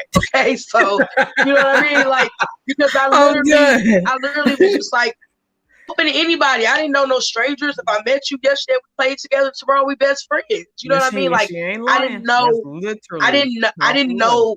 I didn't know secure. I didn't know. How can I explain this? I didn't know boundaries, or I guess you could say I didn't necessarily know Mhm. boundaries with people. And I got extremely close to people very fast. You know what I'm saying? And that may have to do with something. That may have to do with something. But I got extremely close to people fast, and that definitely has something to do with going into my relationships. Every relationship I was in was instant. It was always very fast, very quick. We lived together. You know what I mean? Like it was full throttle, real fast. So I think like, Right. but thank God for growth because we're doing better. We're doing better. So like so yeah, like that definitely takes a toll. As far as the men go, my perspective is for men with is on a I have good thoughts about them. I have high hopes. Let's put it that way. I have high hopes for men. But my lack of experiences with my or not lack of experiences, but my experiences with them, they just leave a nasty taste in my mouth. You know what I mean? But anyway. Yeah, I was gonna answer that question as well. So just like I've already kind of explained, like I have I can't say like more so now, but I definitely had an issue with trust, with like trusting people. And it's not just on my mom's part either, because I didn't trust my dad because I felt like he let us down a lot. Like even in the midst of all the stuff that was going on. So we're talking about a 8-year time period, because from the Yeah. abuse, we kind of went straight into the like the physical abuse that my mom had endured. We kind of rolled straight into the alcohol and the drug abuse. And in the midst of all this stuff that's going on, now we've seen our dad, what, maybe every other weekend, give or take, here and there. And some of the stuff I know that he was aware of. I know that he was aware of. And he not once did he ever try to take us out of that situation or try to do anything to better that situation, knowing that he has 3 kids in that situation. Never did. He gave us all the Okay. fun and the Chinese food and the pizza on that weekend and sent us right back into that toxic environment. So, Yep. and that's only if I called too. That's the other part about it. So there was a point where I didn't really feel like that that he wanted us there, because he never reached out to us. It was always, let's call dad and see if we can go over to his house. It was, I don't remember him ever calling and asking, did we want to come over for the weekend or did we want to spend Christmas with him? I don't ever remember that. I could be wrong, but I don't remember that. I remember us calling, waiting. Sometimes we You know, sometimes he came, sometimes he didn't. So the trust part, and I didn't trust none of the men that my mom were with. None of them. Because they put on a face, especially the physical abuser. He would put on a face to everybody. He laughed, he was fun, he gave us cakes and candies and money. And then come Friday night, then the Jekyll part of whichever one was the bad one, he popped out and he was evil. So when people would smile at me and show me this this great side of them, I'm always waiting on the hide. I'm always waiting on that side of them because I know that is possible. Because I saw it for 5 years. I saw it every time. Like, dude, how do you flip the switch like that? One minute you like the greatest person ever, like, and that's the part I was telling my mom this before. Like, if it wasn't for his alcohol abuse, he would have been a really good person because he worked, he held down a job, he paid bills, he cooked, and he cooked good too. You know what I mean? So it was just like, and then like I was saying, like he would give us money, candy, whatever, and he would treat us decent. I'm gonna just say that he treated us decent. He didn't really show no difference between none of us or whatever like that.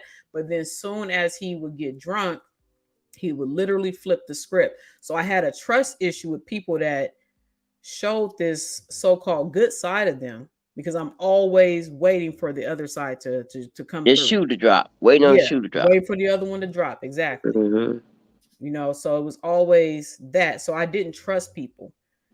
And then even in the other situation too, like almost the same thing, but it's a different poison, I guess you can say. But it was like you show one side and then there goes something else or some other bull crap, you know. So that's the negative side of it. And I guess to answer your question, Mom, the positive that I took from it is because, like Georgie said, like through all of the stuff that we went through, like we always, like you always still made a way.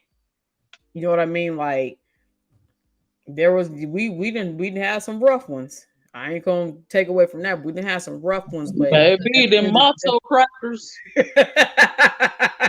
That was the roughest. we definitely had the Jewish crackers with that thick peanut butter, or we would go get in the trash cans and we collecting cans. Like we didn't have some stuff, but at the end of the day, like I said, like she gonna put them quarters together. We gonna get us a pack of chicken and we gonna eat. You know what I mean? Like, so she gonna make a way. So it's just like in my mind, I'm like, dang, if my mom did it in her stuff, this is what we talking about. While she's in this addiction, she still made sure that we didn't get taken away, or because it very well could have happened.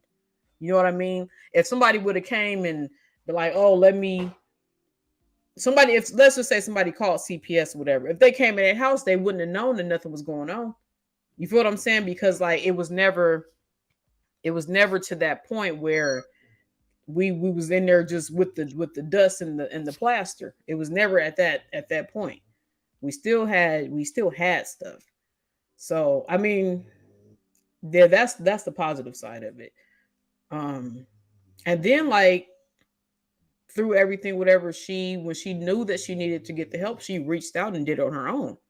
Then nobody forced her. You know what I mean? Like it wasn't court ordered. Oh, you better go and get this because such and such. She decided on her own, I'm about to go and get some help because I know that I have a problem.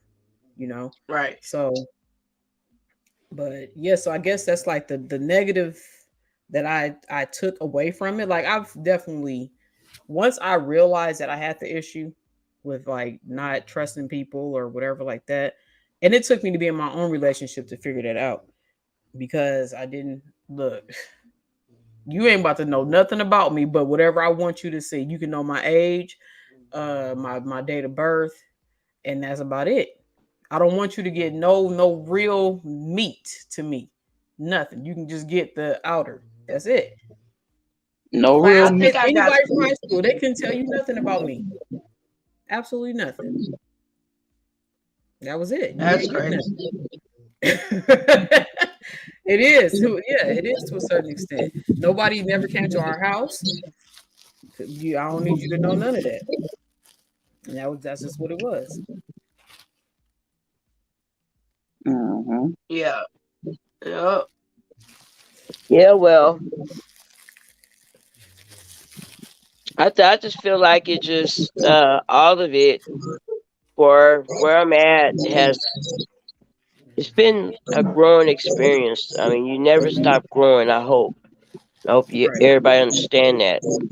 As long as you live, you want to continue to grow and to learn and allow yourself to, you know, get some more knowledge and how to live. Cause it's not a simple equation. It's not Right. simple at all. It's not simple. You allow yourself some grace, Kalila, Shannon, Robert, Georgie. Allow yourself some grace because God has gave us that. And, whatever our weaknesses may be or whatever flaws or faults, you know, it's okay.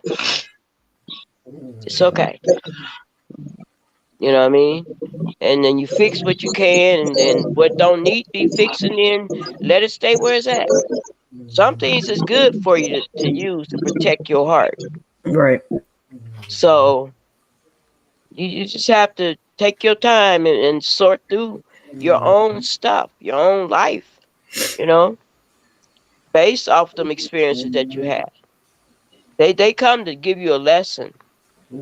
They come to teach you some stuff, you know. Say they do. It ain't always easy, you That's what know. that was my other because I had two questions down too. So the other question that I had, you kind of answered it to a certain extent. Like I know, like with us, it was kind of hard to like advise us on certain stuff because we were kind of in the situation. So like, what advice would you give like to your grandkids to prevent them from, you know what I mean, to following in the same path, dealing with, hey Antoinette, dealing Hey, with their cousin. own stuff.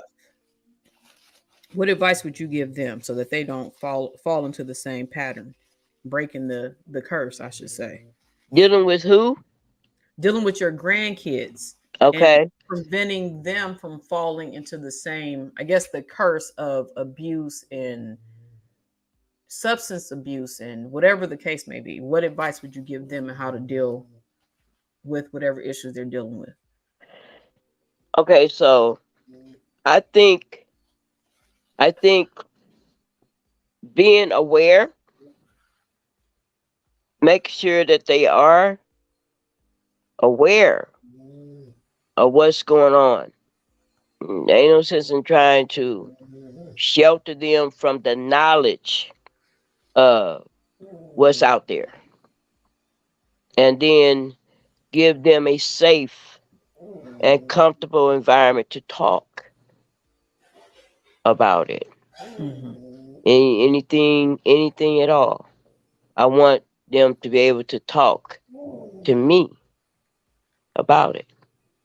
I want to be a safe space for them, Right. you know. So when they are confronted with whatever, whatever them challenges are, be it drugs, girls, boys, shoes, backpacks, I don't care. I want to be a safe place to talk. And I want them to have that trust to know that it's not my job to control your life. It's my job to help you find your way based off of some of the stuff that couple two or three of them corners I've been around. You know what I'm saying? Mm-hmm. I don't know everything, but can we talk about this? That's what I want. That's what I want. And I wished I could have had somebody to talk to.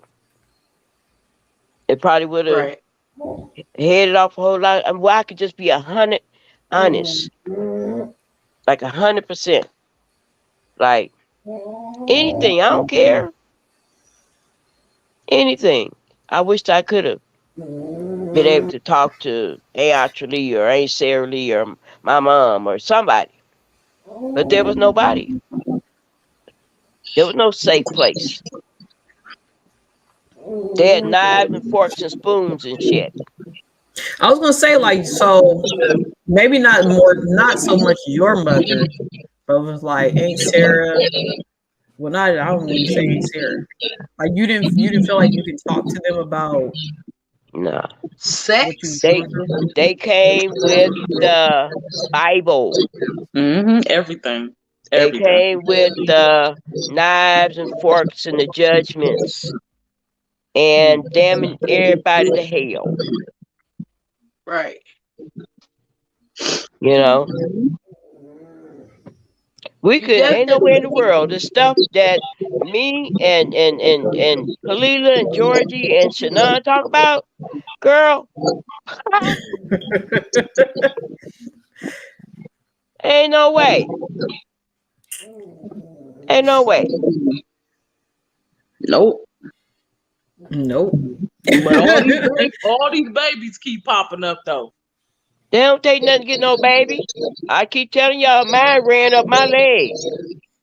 What Come you on, bro. mean? I know I'm good just and darn saying, well What you I didn't run mean? up your leg. y'all don't want to talk about the sex in the church, but y'all sure keep having these babies. So what's going on here? Somebody ain't read Song of Solomon. Having That's babies ain't nothing but a pat They pat and all a the whack Virgin whack. Marys. They're Yeah, all of them somebody are the ain't Virgin read Song of Marys. Solomon. Having They really babies is they little ha- babies in the manger. getting pregnant ain't nothing but a pat pat and a whack whack. That's it. Yeah. That's all. Ned done been through. She said the same thing. She wished she had someone to Hmm. talk to when she was younger. Yeah. Yeah. That's one of the things that if nobody don't take nothing else from this, be a mentor, Be a who you voice of need it. reasoning to people, Yeah. especially if you see them going through stuff. Like we have a cousin right now. I'm not gonna mention their names, but we have a cousin right now that people ostracize and they humiliate this person on social media. Um, and they kind of like poke fun at her or whatever instead of reaching out to her. Or even there's another cousin. You know what I mean? Like they'll take more gratitude in making fun of the person, knowing that they're going through stuff or knowing that they've been through stuff, and Hmm. instead of reaching out and helping that person. And Hmm. then if they, God forbid, if they commit suicide, then everybody want to sing a sad song. Right. And I'm like, you had And the want to opportunity to show up reach to the out. funeral. Want to show up to Yeah, the funeral. But exactly. you was killing me with your mouth while I was on While I earth. was here. Exactly. Your tongue Exactly. was stabbing my heart.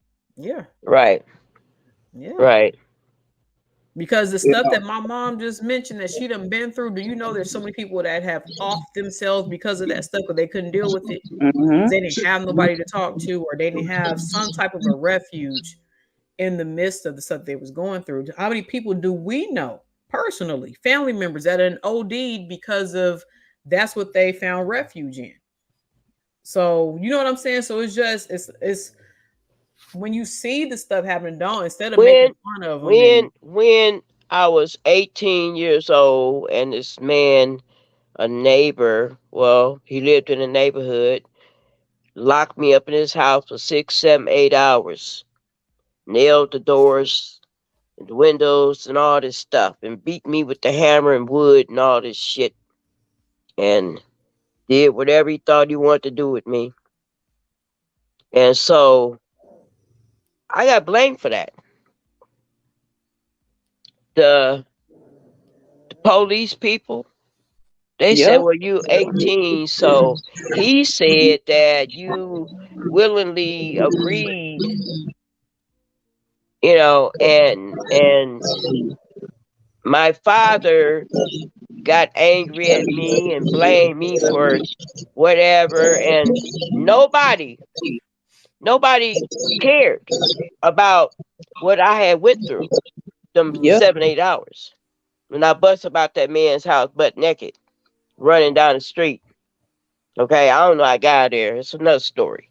But anyway, I'm just saying there was nobody was there. Nobody was present. You know, they got a lot of stuff now, a lot of tools and people talking about everything now, and that's good. That's good. Except for sometimes they talk a little too damn much. Now, I'm just saying because sometimes they give these children. I don't trust them with my kids. I don't trust them with my kids though. I don't trust them Okay, with what kids. people you talking about?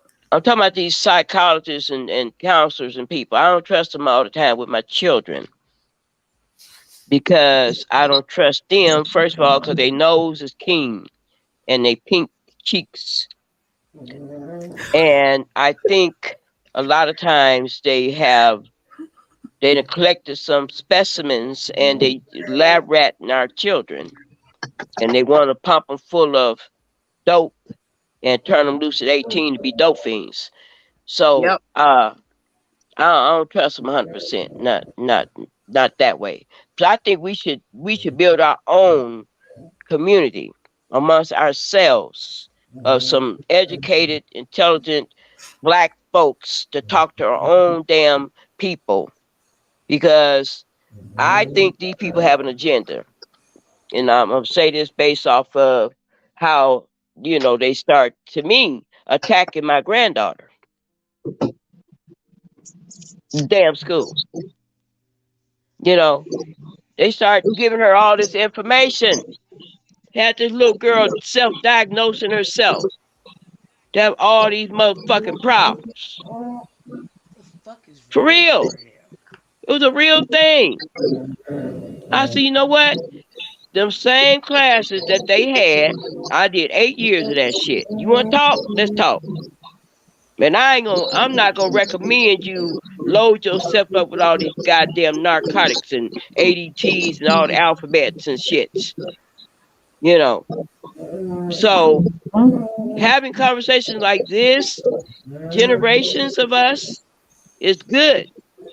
Well, let's talk to ourselves. Let's talk to our own damn people. Don't Exactly. don't don't be sending because they have. I'm telling you, these kids are specimens, y'all. Lab rats. Mm-mm. And she went up in there, and the man got disturbed, didn't he, George? Because she said she didn't want to see him no more. He gonna call Georgia. He's disturbed. Yeah, Mm. yeah. We had a good talk right here. Me, Georgie, and Duchess had a real good conversation, and she went right into that school and basically told that dude she didn't want to see him no more. He got disturbed. Called Georgie. Remember that, G? I do. Now, Our why kid you was so coming bothered? along with Why you all so different bothered, new sir? diagnoses for herself. New diagnoses on a regular basis. She's Yeah. sleep apnea, not sleep apnea, insomnia, eating disorder. She had that child talking about she anorexic. What we gonna do? What we gonna do about that, Khalid? What we gonna do Yeah, about I that? don't know. I'm trying to figure out who is Jurassic Park in the back. Oh, that's Charlie. I keep muting and Oh, unmuting that's it. Shannon. Khalil, I thought that was Warren.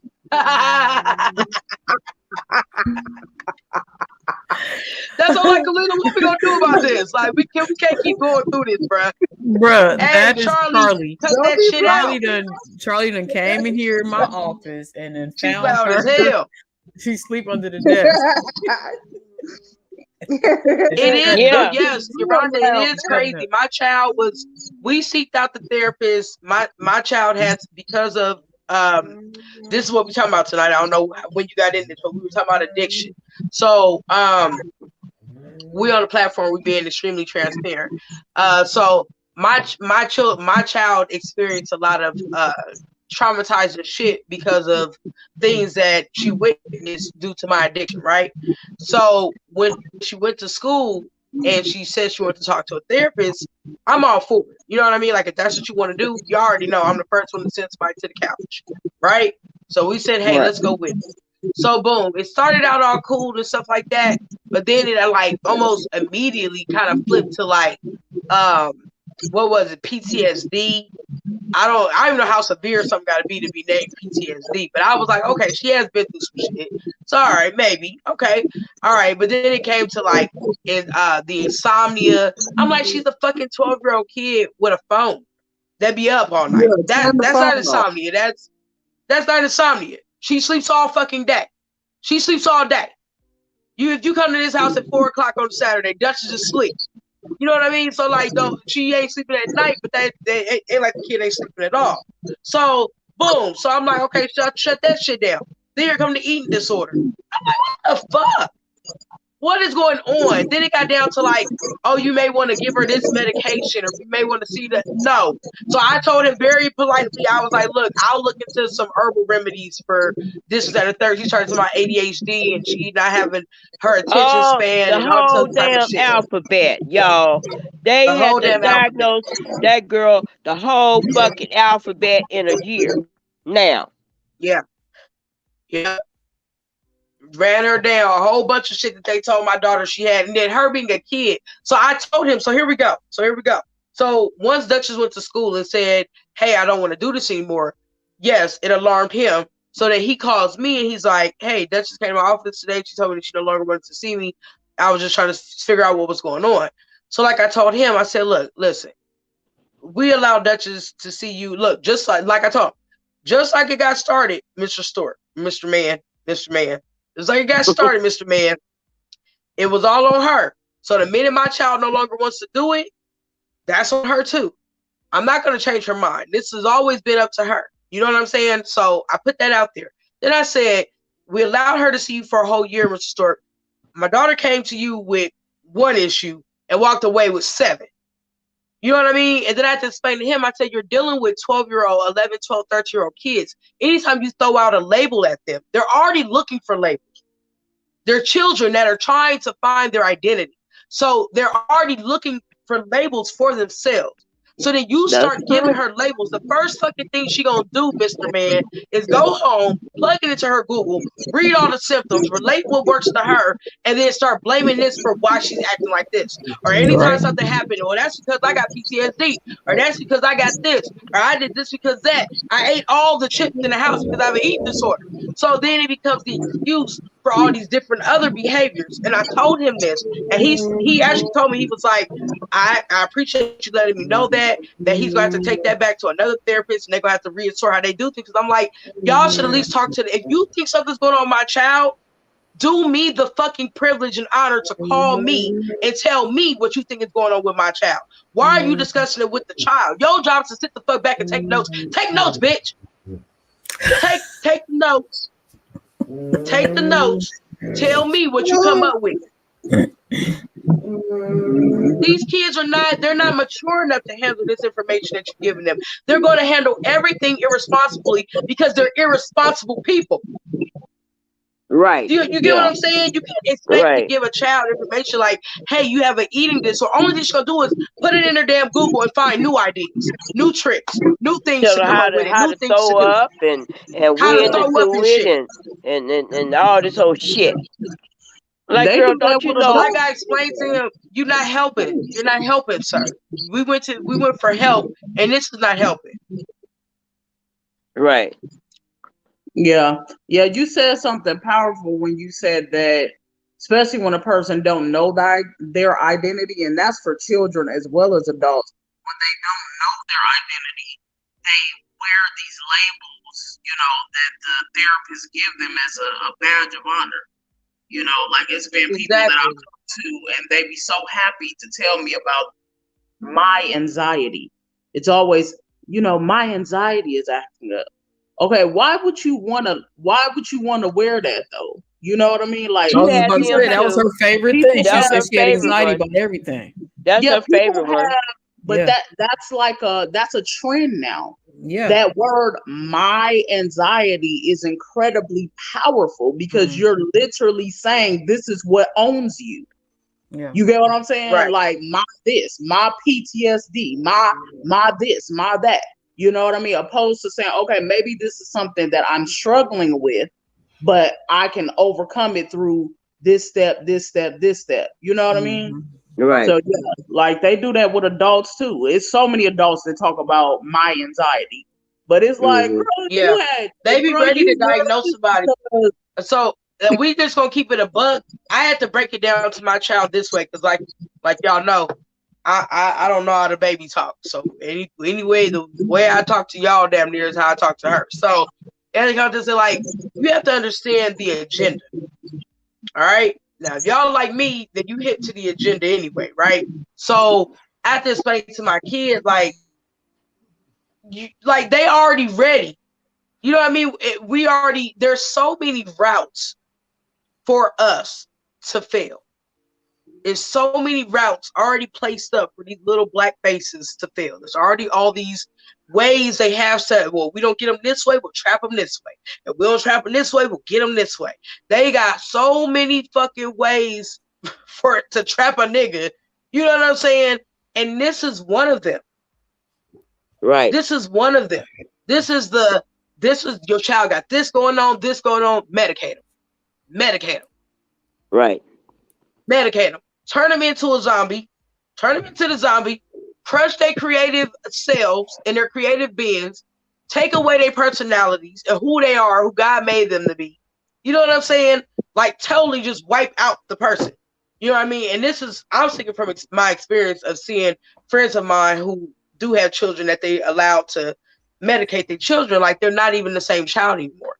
You know what I'm saying? Mhm. So, you know what I mean? So like, boom. And then she going right where I'm going. The answer for everything. You setting them up to think that anytime you got a problem, there's a pill. Anytime you got a problem, there's a pill. Anytime, you know what I mean? If you look at any damn Making, they're commercial or making, any they're fucking making, they're medication, making, they're making dope fiends. That's what they're doing. they're making That's dope what they're things. doing. They're That's making what they're dope doing. And things. that's what I Any was just problem about you to got, say. I was about to say, and that's going to start the whole cycle all over again. All over again. All over again. You sending them to the therapist or the psychologist yeah, because of that to begin with. You know what I mean? they not Like, even done. yes, They not exactly. even done baking. Yeah. A 12-year Yeah. old's not even done baking yet. The brain isn't even done. Um, you know what I mean? Completing, Mm-hmm. forming. You know what I'm saying? It's not even done, and you already ready to put something on there to get it off balance and shit. Are you And serious? You know what I mean? this But they is want remember, you I like think I that. told you this. I can't remember how old she was. Was she like 2 when they tried to put that ADHD? They put it on so many kids because kids are being normal Instantly, kids because they jump instantly. around and they talk a lot, and the first thing they want to do is calm them down. And like you said, be zombies. But I'm like, that's what Right. a 2-year-old, a 3-year-old, a 4-year-old supposed to be doing Hey, Exactly. all they day. got a whole book that we studied in early childhood education. They got stages already outlined for hundreds of years, Right. telling you how they gonna act when they 2, what they gonna do when they 3, what they gonna possibly act like at 5. They got it all lined up Right. already. This is healthy. This is what they do. Right. Now you got these new wave people want to change the natural order of things. And Right. us as a black community with our lazy asses don't want to take the time out or don't know to take the time out at some point to sit down and be a ear and be that safe space for your own damn kids. Be that. So we don't lose them to these folks that have an agenda. Because once they get their mind, they ain't got to worry about the toe. Nope. They ain't got to worry Nope. about the fingers. Nope. They ain't got to worry about the knee once they get their mind. Yeah.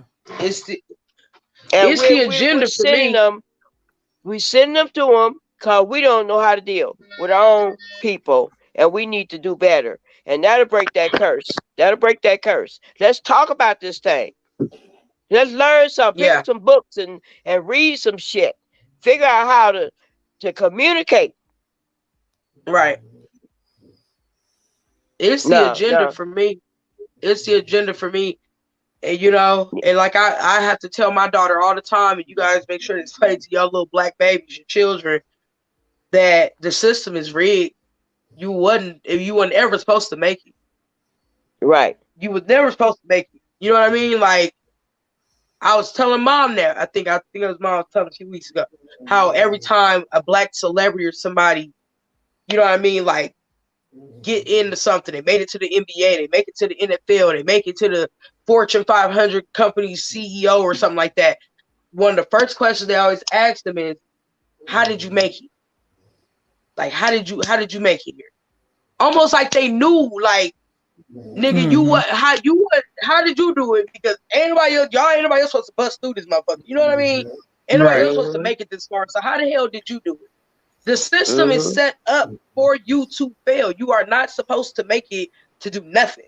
If they can have it their way, let's be real about where the hell we live at. Okay? And so, you know Right. what I mean? So I have to explain to her, like, you have to work double time. You have to work twice as hard. You know what I Right. mean? To get that respect, to get where you want to get in life, to be looked at and not looked over, you're going to have to work double time. You know what I'm Right. saying? Like, because it's not going to be given to you easily. It's supposed to be harder for you. I was telling mom about them tennis players. I was watching a documentary on Netflix about the one white boy and how he ended up quitting because of mental illness. And he was talking about how he was training in some training camp in Florida with all these millionaire kids. Okay, an exclusive training camp where they have all these luscious breakfast, lunch, and dinner catered meals and a nice room and board, and all they do is train by the best players in tennis. And then you look at Venus and fucking Serena, and look at where they had to practice at in order to gain that same notoriety, in order to get to that same fucking place, in order to get to that same Right. championship. What the hell they had to go through to get there, and what the hell you're very privileged as not had to do. Not had you had the money to go to the damn camp. You know what I'm saying? So it's just like everything we do, we have to do it harder. You know what I'm saying? So the earlier the better. The earlier the better. And definitely, like mom was saying, creating that safe space for your kids to have somebody to talk to. Because if they gonna find somebody, they gonna Right. find somebody. There's Right. somebody out there, motherfucker, waiting, listen, and take them on in under their wing. Okay, let be it the wrong, and it's usually the wrong fucking people, right? It's usually the Right. wrong fucking people that's right there, open arms, ready to take them in, right? Okay, so Right. no, no. Mhm. I'm gonna That's need to be that where person. I'm gonna need to be that person. that old saying about it takes a village. That ain't no bullshit. We all got to collaborate. All us, y'all, generation, mine, and Bryce, and all of us. We got to put our heads together to save ourselves. Ain't nobody coming to save us. Ain't nobody coming to Woo! save us. We got to save That's ourselves. that's the thing for 2020, 2022, ain't it? Yeah. Save yourself. Save Yeah. yourself. You got to. But It just it keep takes don't a that village. topic. That topic seems to keep regenerating. You know what I mean? You got to save yourself. Yeah. So many people is looking for this. I don't fucking know what the hell we looking for. Somebody to come scoop you up and save you and rescue you and take you to wherever the hell. Ain't nobody gonna do it for you. Ain't nobody gonna. Jesus, like told my brother today, Jesus saves. Jesus saves. Georgie don't. Georgie don't. I save money. That's it. I don't save the people. I don't save the Mhm. human I'll being. save money. Yeah. Even I with don't him save the saving, people. you still got to do your part, though. That part. And see, that's what I'm There, talking there's, about. it's That's all that's my always point. work That's to my do. point Always at work this to age in my life is we got to put our heads together for our own, you know, our own kids, Yolanda's kids, your kids, our kids, each other, pick up some books, read some stuff, find some stuff out, and be aware of what's going on, not just a bunch of bullshit, you know, so we can be able to relate and understand what's going on. Because half the time, these kids don't think we know what the hell going on, no way. They don't think we know. They think we from Jupiter or some shit, you Ain't know. that crazy? Yeah. like we just born yesterday. Like Yep. we just got here. So like I wasn't your age before. Like I don't know nothing, huh? That's crazy. I don't know nothing. Don't know nothing. And have Yep. been through more stuff that they done been through. Yep. But Don't yeah. want them to go through it, but just saying, like, dude. But one of the things you cannot do, you're gonna have to breathe. You're gonna take a deep breath and come down 15, 25 notches to build that communication. Can't be cussing them out and all that old stuff. And even though you might want to, but it's hard. But you're gonna have to do it. We got to do it. We got to do it. We feel like we authorized to use certain techniques that didn't work with my mama and my daddy and them. It didn't work. It didn't work. They created a bunch of fucking monsters. That's what they did. So But do you forgive the abuser? I don't have no choice. I don't have a choice. I can either carry them around and leave space in my head and my heart for them, or I can get them out of there. So I choose to terminate that relationship of not forgiving them.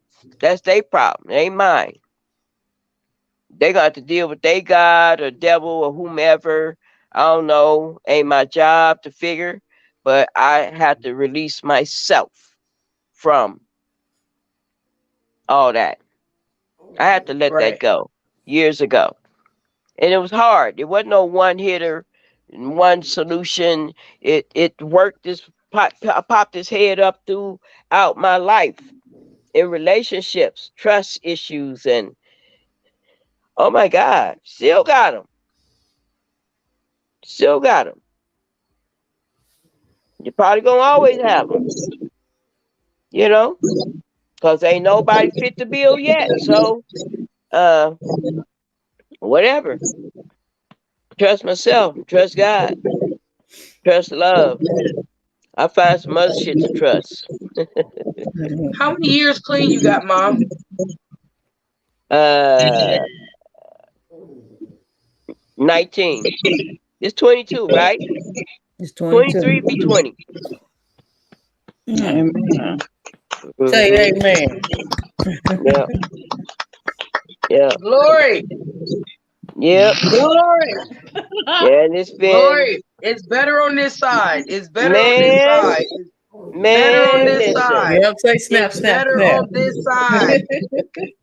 It's better on this Yes. side. You know what Yes. I'm saying? Look, as a newbie in this thing, an addiction is addiction is addiction. Okay, I Yeah. know we on here right now specifically talking about, you know what I mean, addiction to narcotics and drugs and things of that nature. But addiction is addiction is addiction. They all operate the same way. They all tap on the same pleasure point in our brain. They all Right. give us sensation, and we as human beings are addicted to sensation, become addicted to things that feel good to us. You know what I mean? So, Right. but when things become unmanageable, okay, when things become unmanageable, then now we got ourselves a problem. But there is life after this. There is recovery, and it is very possible coming from somebody who, I'm telling y'all, listen, 3 years ago, you couldn't have told me I was gonna be sitting in this chair right now having this conversation with y'all. And that's on Right. God knew. You know what I'm saying? Right. Couldn't nobody have told me I was gonna Right. live through what I lived through. Or I didn't even know that recovery was possible for me. I swear to y'all, I think I had a conversation with my sister one time. And I was just like, listen, obviously this is what God wanted me to be. Okay. Just like the world has doctors, lawyers, and teachers, I guess they need a couple of drug addicts too. And God wanted me to be one. I put it on God. I made it God's choice as to where I was at that time in my life. You know what I'm saying? And I really didn't think I was ever gonna get out of this fucking hamster wheel that I was stuck in. You know what I mean? But I'm Mm-hmm. telling you today, Jesus Christ, Lord, one day of good decisions, followed by another day of good decisions, followed by Mm-hmm. another day of good decisions, and taking each day, one day at a time. You know what I'm Yep. saying? Is the Yep. only way to get through it. And I'm telling you, from 2 years ago, digging in my couch for change for cigarettes today to, operate my own bank accounts. You know what I mean? Like, it's so possible to get your life back on track. Right. You know what I mean? It's a inner determination to for real fight for yourself, fight for your Right. life. You know what I mean? Right. Right. So, you know, Yep. And listen, Absolutely. and I tell anybody, and they tell me this. I thought they was crazy. I said, y'all full of shit. All you motherfuckers up in this room full of shit. right? Somebody say All work y'all if you full of work. shit. Work my ass. Huh? I said, they used to piss me off. It works if you work it. Kiss my ass. You hear me? Y'all full of shit up in here. Some people kept talking about we do recover. Like, oh yeah, okay. Okay. All right. All Keep right coming back. then. Keep And you coming keep back. coming back. And you I keep kept coming back. coming And back. for damn sure, you know what I mean? For damn sure, things start to click. Things start to click. You know what I'm saying? And before you know it, you done went so far forward, you was like, ain't no sense in turning the fuck back. You know what I mean? Once you Hell start to no. see, once you come out that storm and that darkness, and you see that little peak of sunlight, and there's some Yep. hope. You know what I mean? There's some hope. Things are brightening up. Things are coming together. You know what I mean? And once you Mm-hmm. see that, like,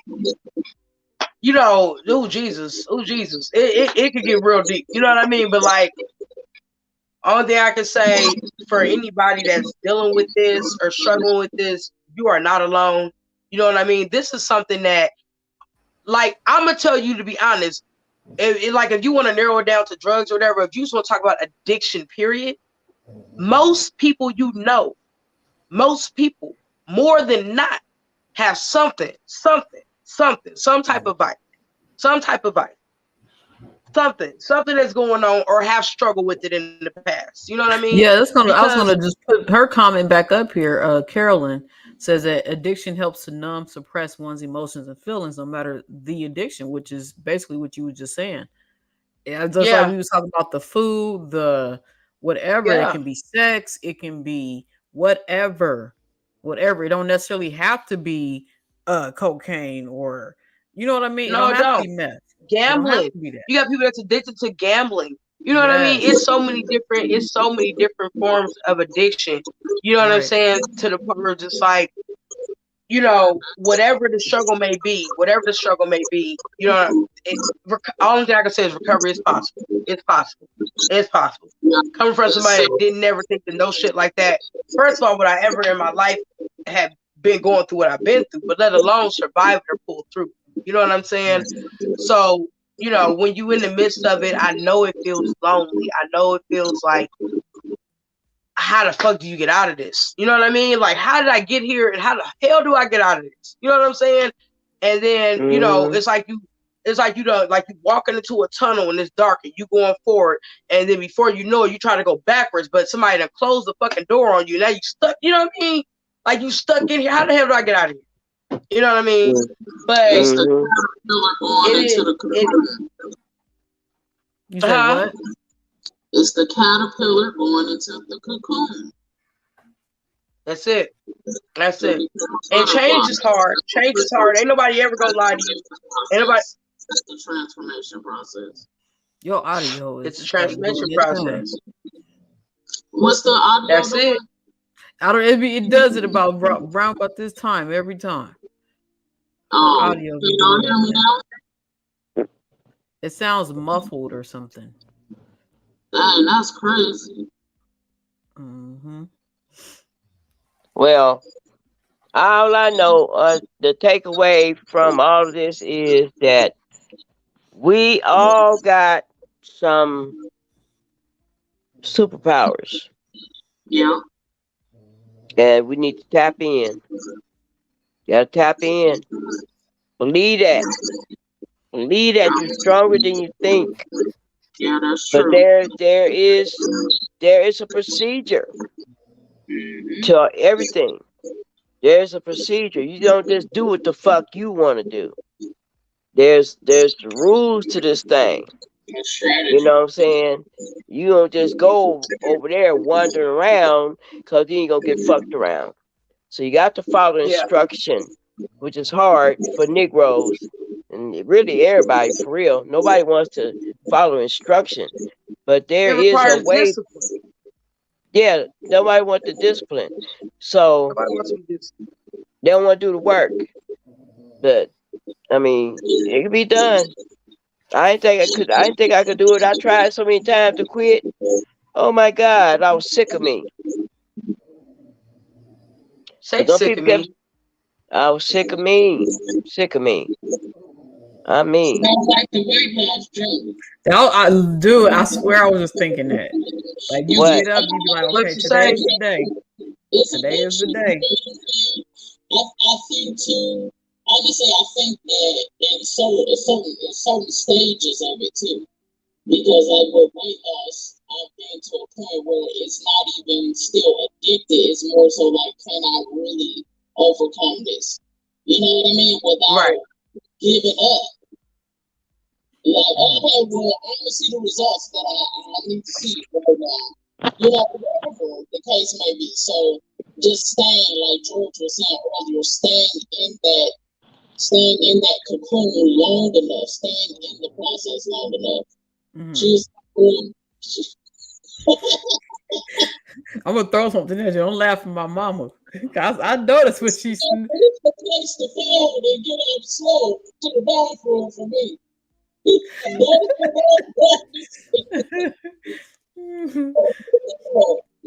Dripped all smooth, didn't she? She did. My mom was ordering food. Sure would. But yeah, it's the same. It's the same thing though, because how many times we done got up and tried to, be like, I'm gonna start on Monday.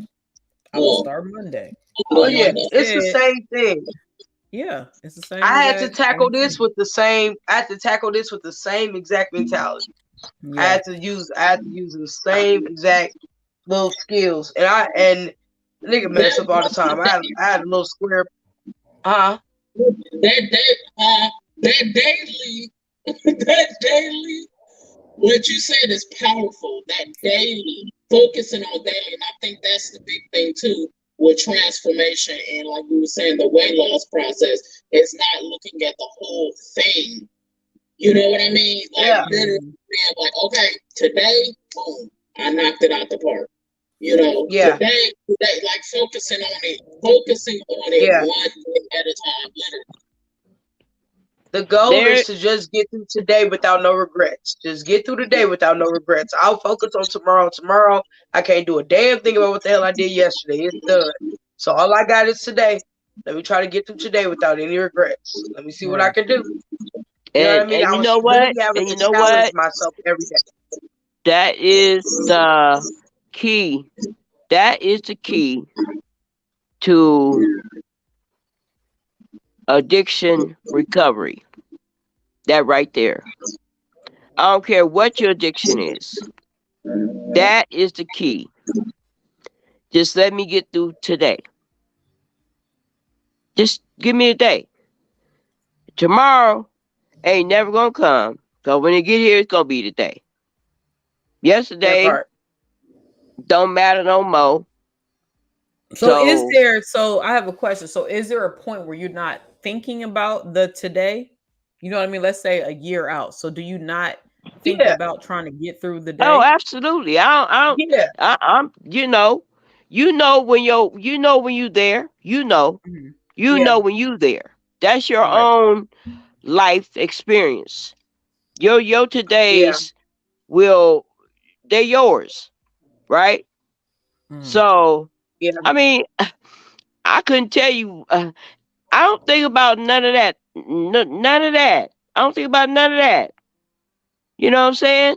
But 18 years ago, my days was very vulnerable. I Right. had to focus on the today. Mhm. I had to stay in the today. I couldn't get overwhelmed with last year or next year. I couldn't even go there. Right. They taught us don't do that. Don't even get out of today. Just stay in today. It's all you really have control of is these moments in time that you're in. And after a while, them days, shoot, I don't think about all that. I couldn't Right. tell you last time I thought about it. Yeah. You know, it got to be irrelevant after a while. But I know this, I can't forget.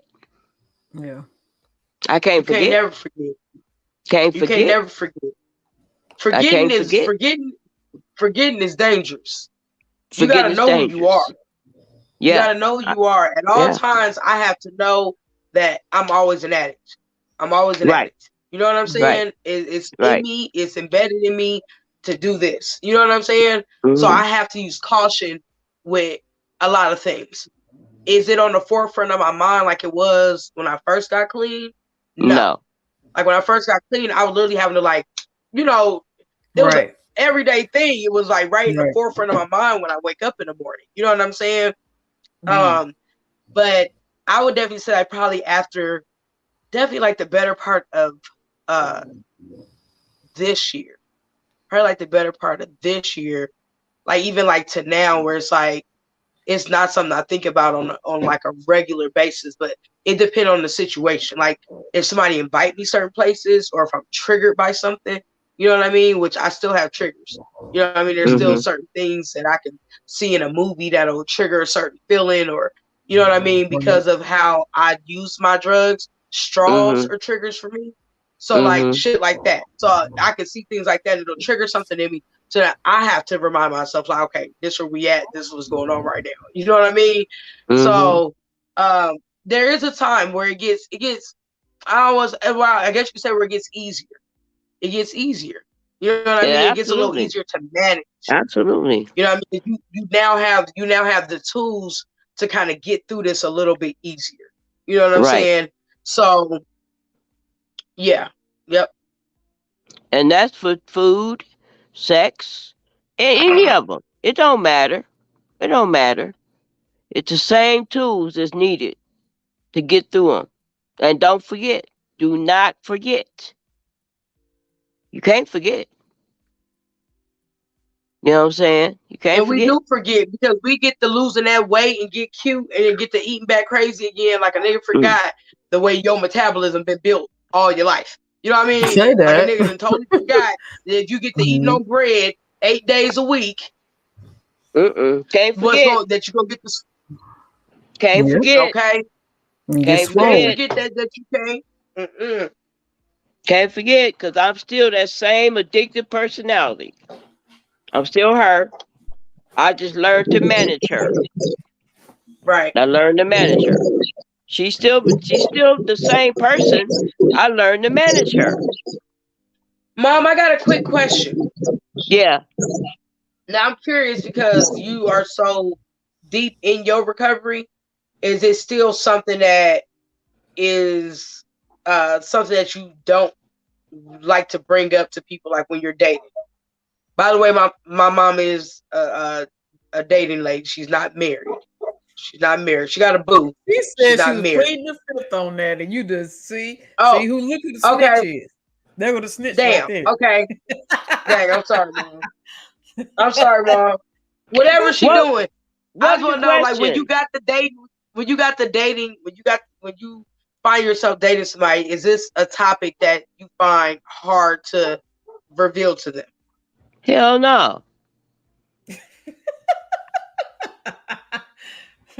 Hell No. no. Cause let me Is tell that you is that something. because you're so far in your recovery, or has it always been that way? Okay, Like when so you I'm gonna tell first, you.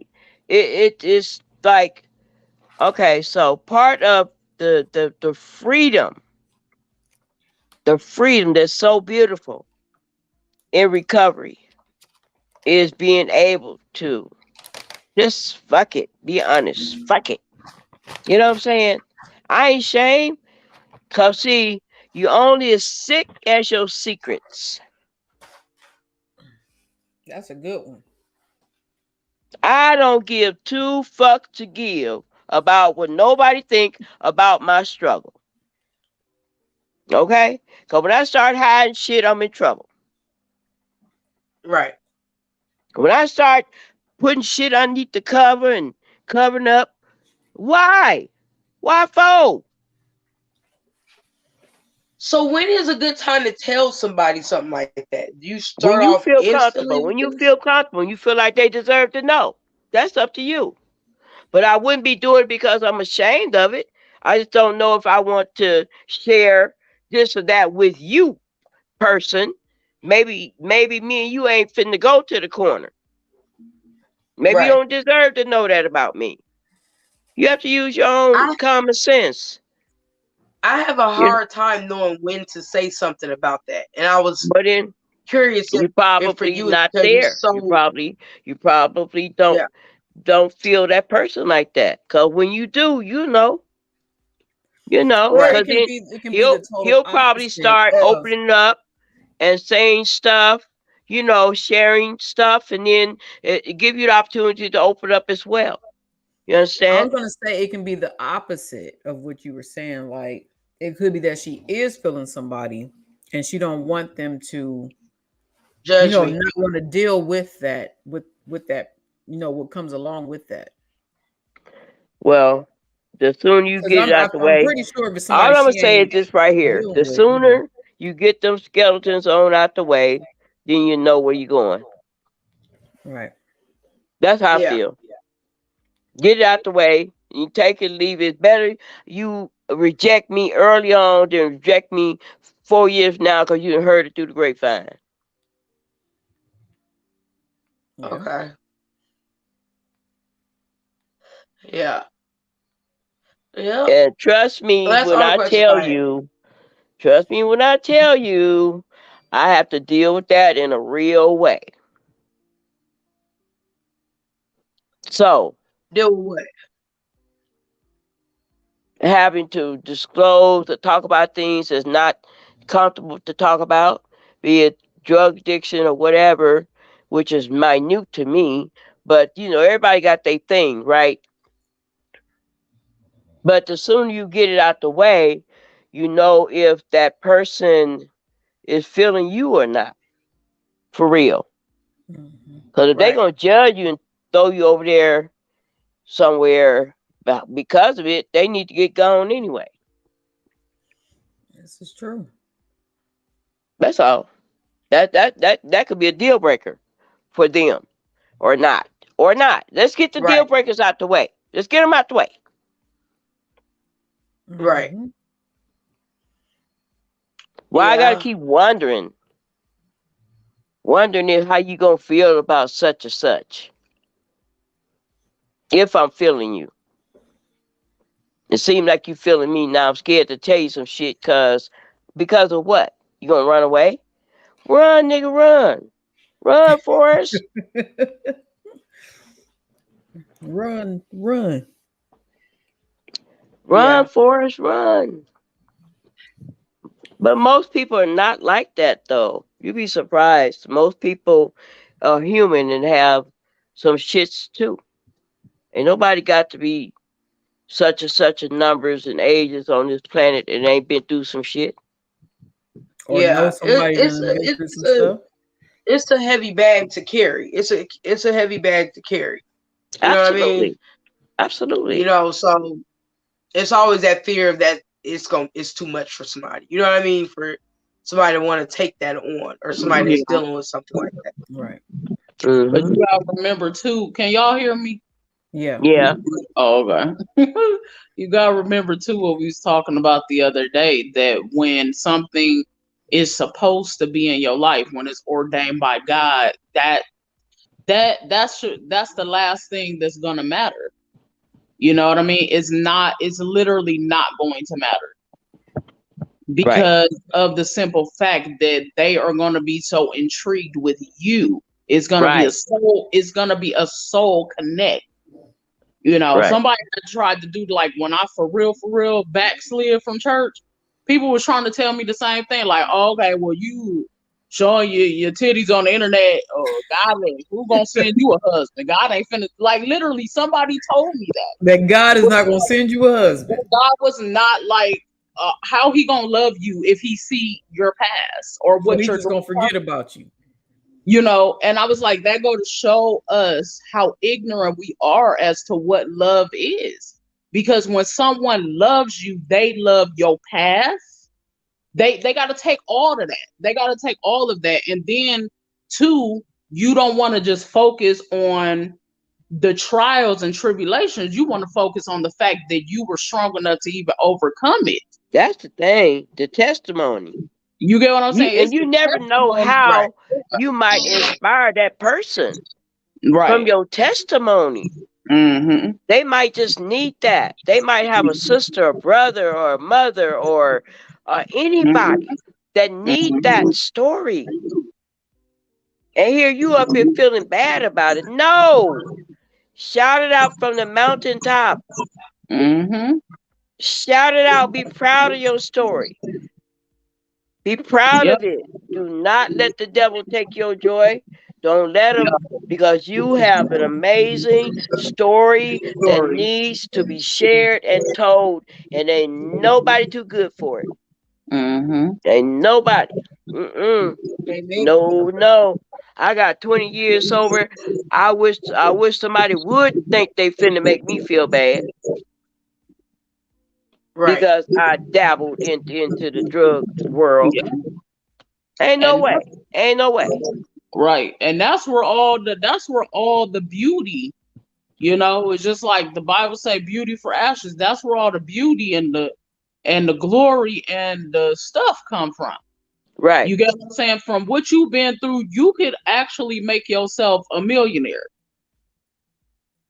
because of the people that need that help. Just like with me, you know how I'm write a book about how I was a preaching somebody, and then I turned into a porno star because I had undealt issues. You know how many people preach in the church with undealt issues? So you was having sex on camera? Yeah. No, you wasn't.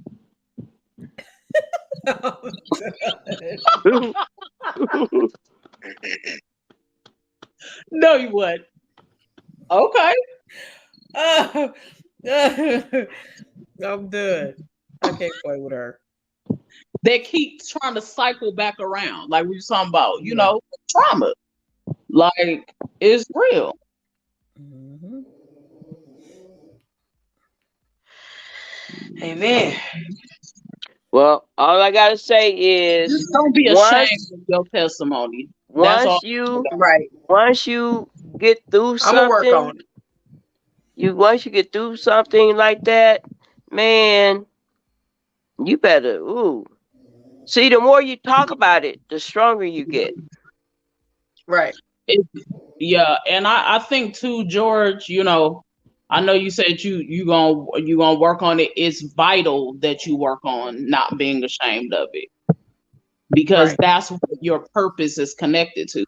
So in order for you to be that purpose-filled woman, you have to not care. You get what I'm saying? Like what Auntie Verlene was saying, like, we got to give ourselves some grace. Just how we look at our parents and like, y'all went through a lot, you feel what I'm saying, et cetera, et cetera. So did we. Give yourself some grace. We go ahead on. It's okay. Yeah, it's okay. Through laughing and goofing about it and all that stuff hurt on the inside. Right. It'll do. It will eat away at you so much to the point where you don't even know. I feel like you still in your walk, you never know what God can do, while he can reveal to you why you resorted to that addiction. Mm-hmm. So it's nothing to be ashamed of. It ain't. I got a Bible scripture, but I don't know if y'all want to hear it. You want to hear it? Here it go. Here you go. They overcame him by the blood of the Lamb and the word of their testimony. What scripture is that? That's in Revelation. Revelation 21, if I am mistaken. I love her. That's how, let's just be real, because we on earth. You feel what I'm saying? We on earth, and we done went through a lot of battles. Right. We done went through a lot of battles. So that's how you overcome. All those people we see, Oprah, Maya Angelou, them people is up there because they shared their story. They not up there because they was cute. Right. Because God knows that they. Let me stop. Let me. No, but listen, for real, They for shared real, their for story. real, for real. Your light, your light, your light. What you overcame. All four of these women on this podcast. What you overcame. First of all, give yourself grace. Number one, rule number one. It's okay. Number two, you don't hide your light under a bushel. It ain't gonna help nobody by you hiding it. She got real Mom, close, back the did phone she? up. Back You hear up. me? We ain't gonna Huh? hear you no different. No, I think I was doing something else. Don't hide your light, your testimony. It's not gonna benefit nobody, not even you. Matter of fact, to tell you from my own experience, it strengthens you by letting that light out. That light is a showing somebody how to overcome something because you did it. Because you did it. Now you go around hiding it, it's gonna go out. What good is it if you're gonna hide it? It's not Yeah. serving no purpose if you hide it. Right. Yeah. I hear you. I hear you. That make y'all making a lot of sense. A whole lot of Hmm. sense right now. Yeah, I know. For me, it make me want to shoot, run around, and jump up and down when I think about all the stuff. Shoot, man. Every time I conquer something and I talk about it, it makes me feel more fierce. Like I done tapped into that superpower. Just talking about it. Cause somebody need that.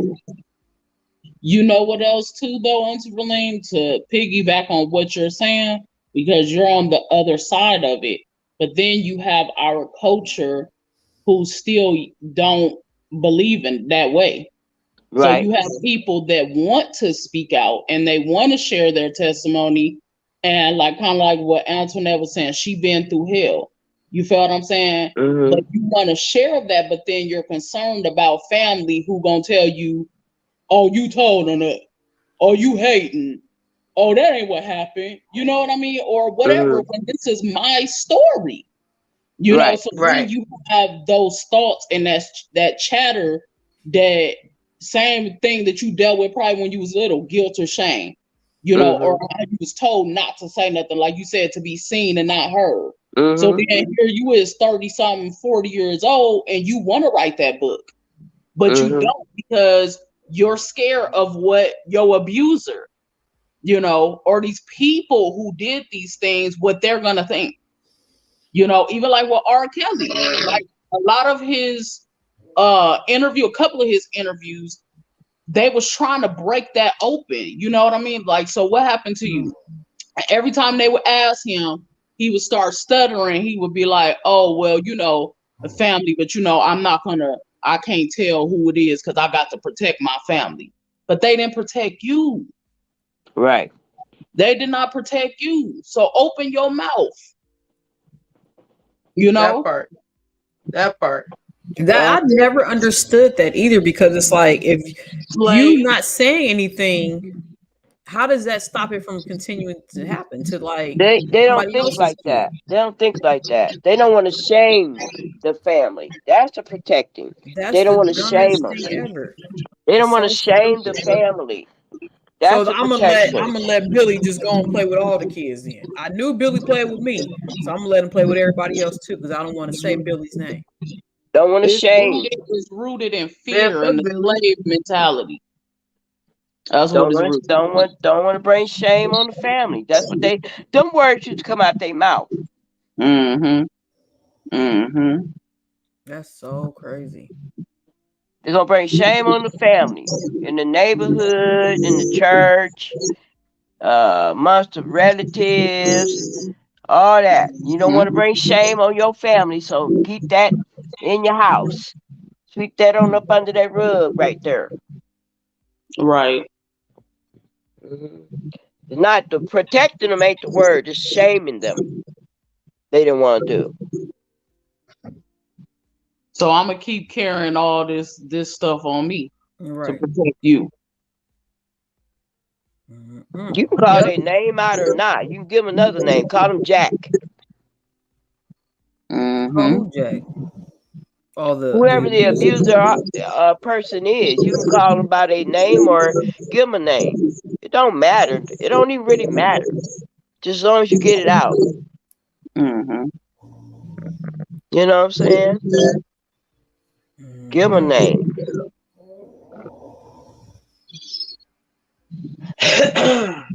Anything. Just don't carry that weight, you know. Because that affects every decision you make. It affects every decision you make. Every decision. The thing that's so crazy is even in R. Kelly's situation, and even in the stuff that happened in our own family, it always starts with one person to say something, and then everybody kind of, well, yeah, that happened to me too. Yeah. You Yeah. feel what I'm saying? Like years could have gone by though before somebody has to get the courage to say something. Mm-hmm. You know what I mean? So it's just like little do like, even I think you had told me this. Like you didn't even know what was going on with you and your sisters because nobody would, like, you know what I mean? Like nobody was saying something. Or with Georgie's situation, like didn't know that it was happening to other people because everybody was hush hush about it. You know what I Mm-hmm. mean? So it's like somebody has to have the courage to say something, because little do you know it could be happening to more than just you. Right. You know? It probably is. Yeah, 9 It times out of 10 typically it is. is. It typically is. Yeah. Mm-hmm. Because Yeah. that, like with that whole R. Kelly thing, like even though we did have a heads up a couple of times, you know, with Aaliyah and the other situation, whatever, like people still kind of turned a blind eye. But like when it really hit the fan, it Even hit the freaking even fan. after the documentary, do you know how many people I know that still like Free him, saying free him, they was and wrong. They was, you know what I mean? Like still like don't see wanting nothing to wrong put with that the man did. entire. Get upset. They got upset.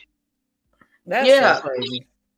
Talking about his wife, talking about the way she danced, and she a leprechaun. But what the heck does she got to do with that? Yeah, because it's a way to place blame.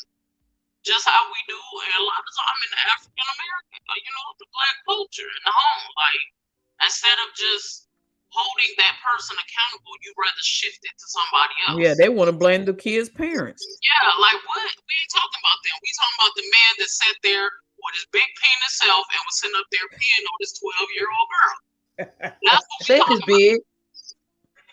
Say his big penis self. With his big penis self. I want to know. What I want to know is, did he was his penis what's that word? Circumcised? Yeah. It was foggy. The video was foggy. It was from a distance and it was cloudy. I don't even want to know. Golly, because if it wasn't, that's even worse. I'm just saying that's my own views.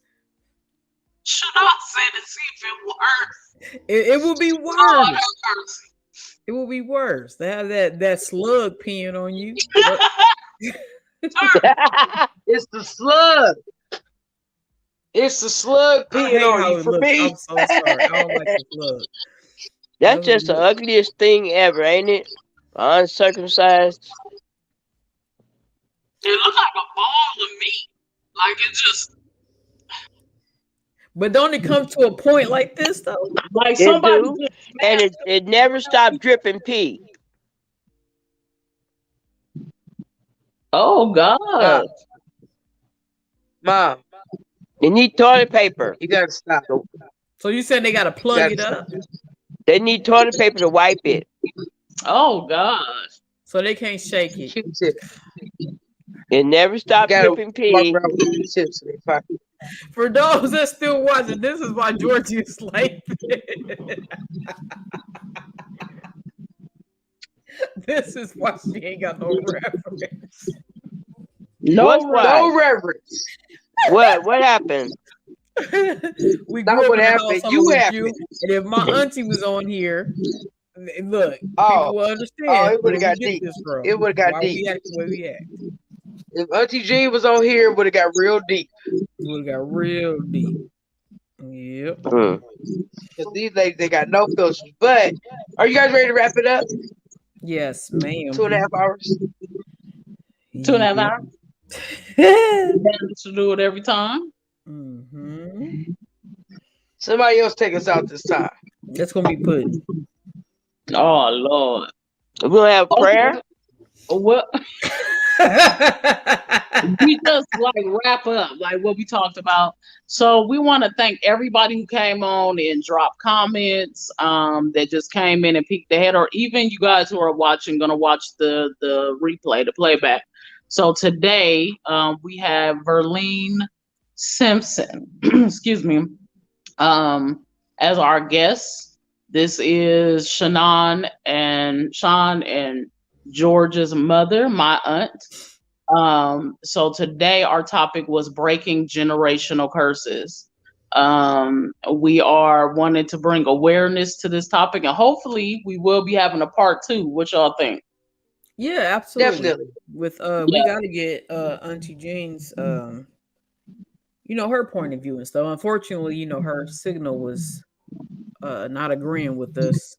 Mm-hmm. Kind of traveling and stuff, so she kept going in and out. So so we'll be having part 2, and stay tuned for that date. I personally think that maybe Auntie Verlene and my mom could come back on, and we'll give Auntie Verlene another set of questions.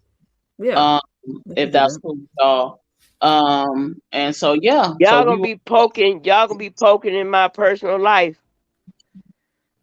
Now you just your talk personal about life. Then you just talk about the story and transparency. We ain't gonna go no deeper than what we did. We already put it out there. We don't care about your sex life. We don't care about your sex life. We just talked about this.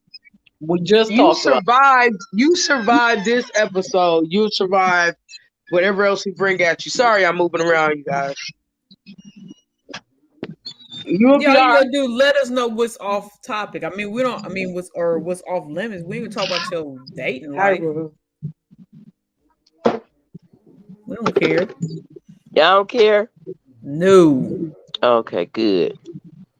Mm-hmm. But like how we did tonight, like some of the stuff, it is going to resort back to your previous relationships, because that is part of the, And that was actually one of my questions I had for you, but I didn't get a chance to ask it. But maybe I can ask it. Well, I will ask it the next time. Okay. So you gotta, it's women that's probably gonna be watching this that, come on. Now you want me to, I want to know what the damn question is now. Shit. Okay, the question was, what was but don't answer it this time. Don't answer it. The question is, what was your breaking point that caused you to set yourself free from the physically abusive relationships? Oh, okay. What was your breaking point?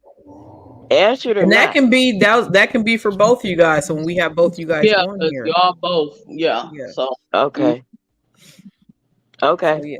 So you're gonna put that question on ice, and then that way you kind of have a heads up for the next time we're on here, and then we'll have more questions. And hopefully Georgia do her homework.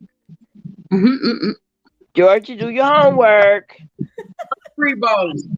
Free whatever. I'm free balling it. All right, Pud, you can go on and continue wrapping us up. Yeah, we wrapped. So y'all join us. We'll be back next Wednesday. We'll get it together. We'll let y'all know. Yeah, so that'll be next Wednesday will be the 20, that'll be the 21st. Yeah. If not, then we'll let them. We'll let our Yeah, people. that'll be the 21st. So y'all stay tuned. Thank you for joining the squad. The squad. The Tag, squad. tag, like, and share. Tag, like, and share with your friends. And we will see y'all next week. All All right. right, y'all have a good night. Love y'all. Love All you right. Love y'all too. too. Love y'all too. Should I help you go back to the back room?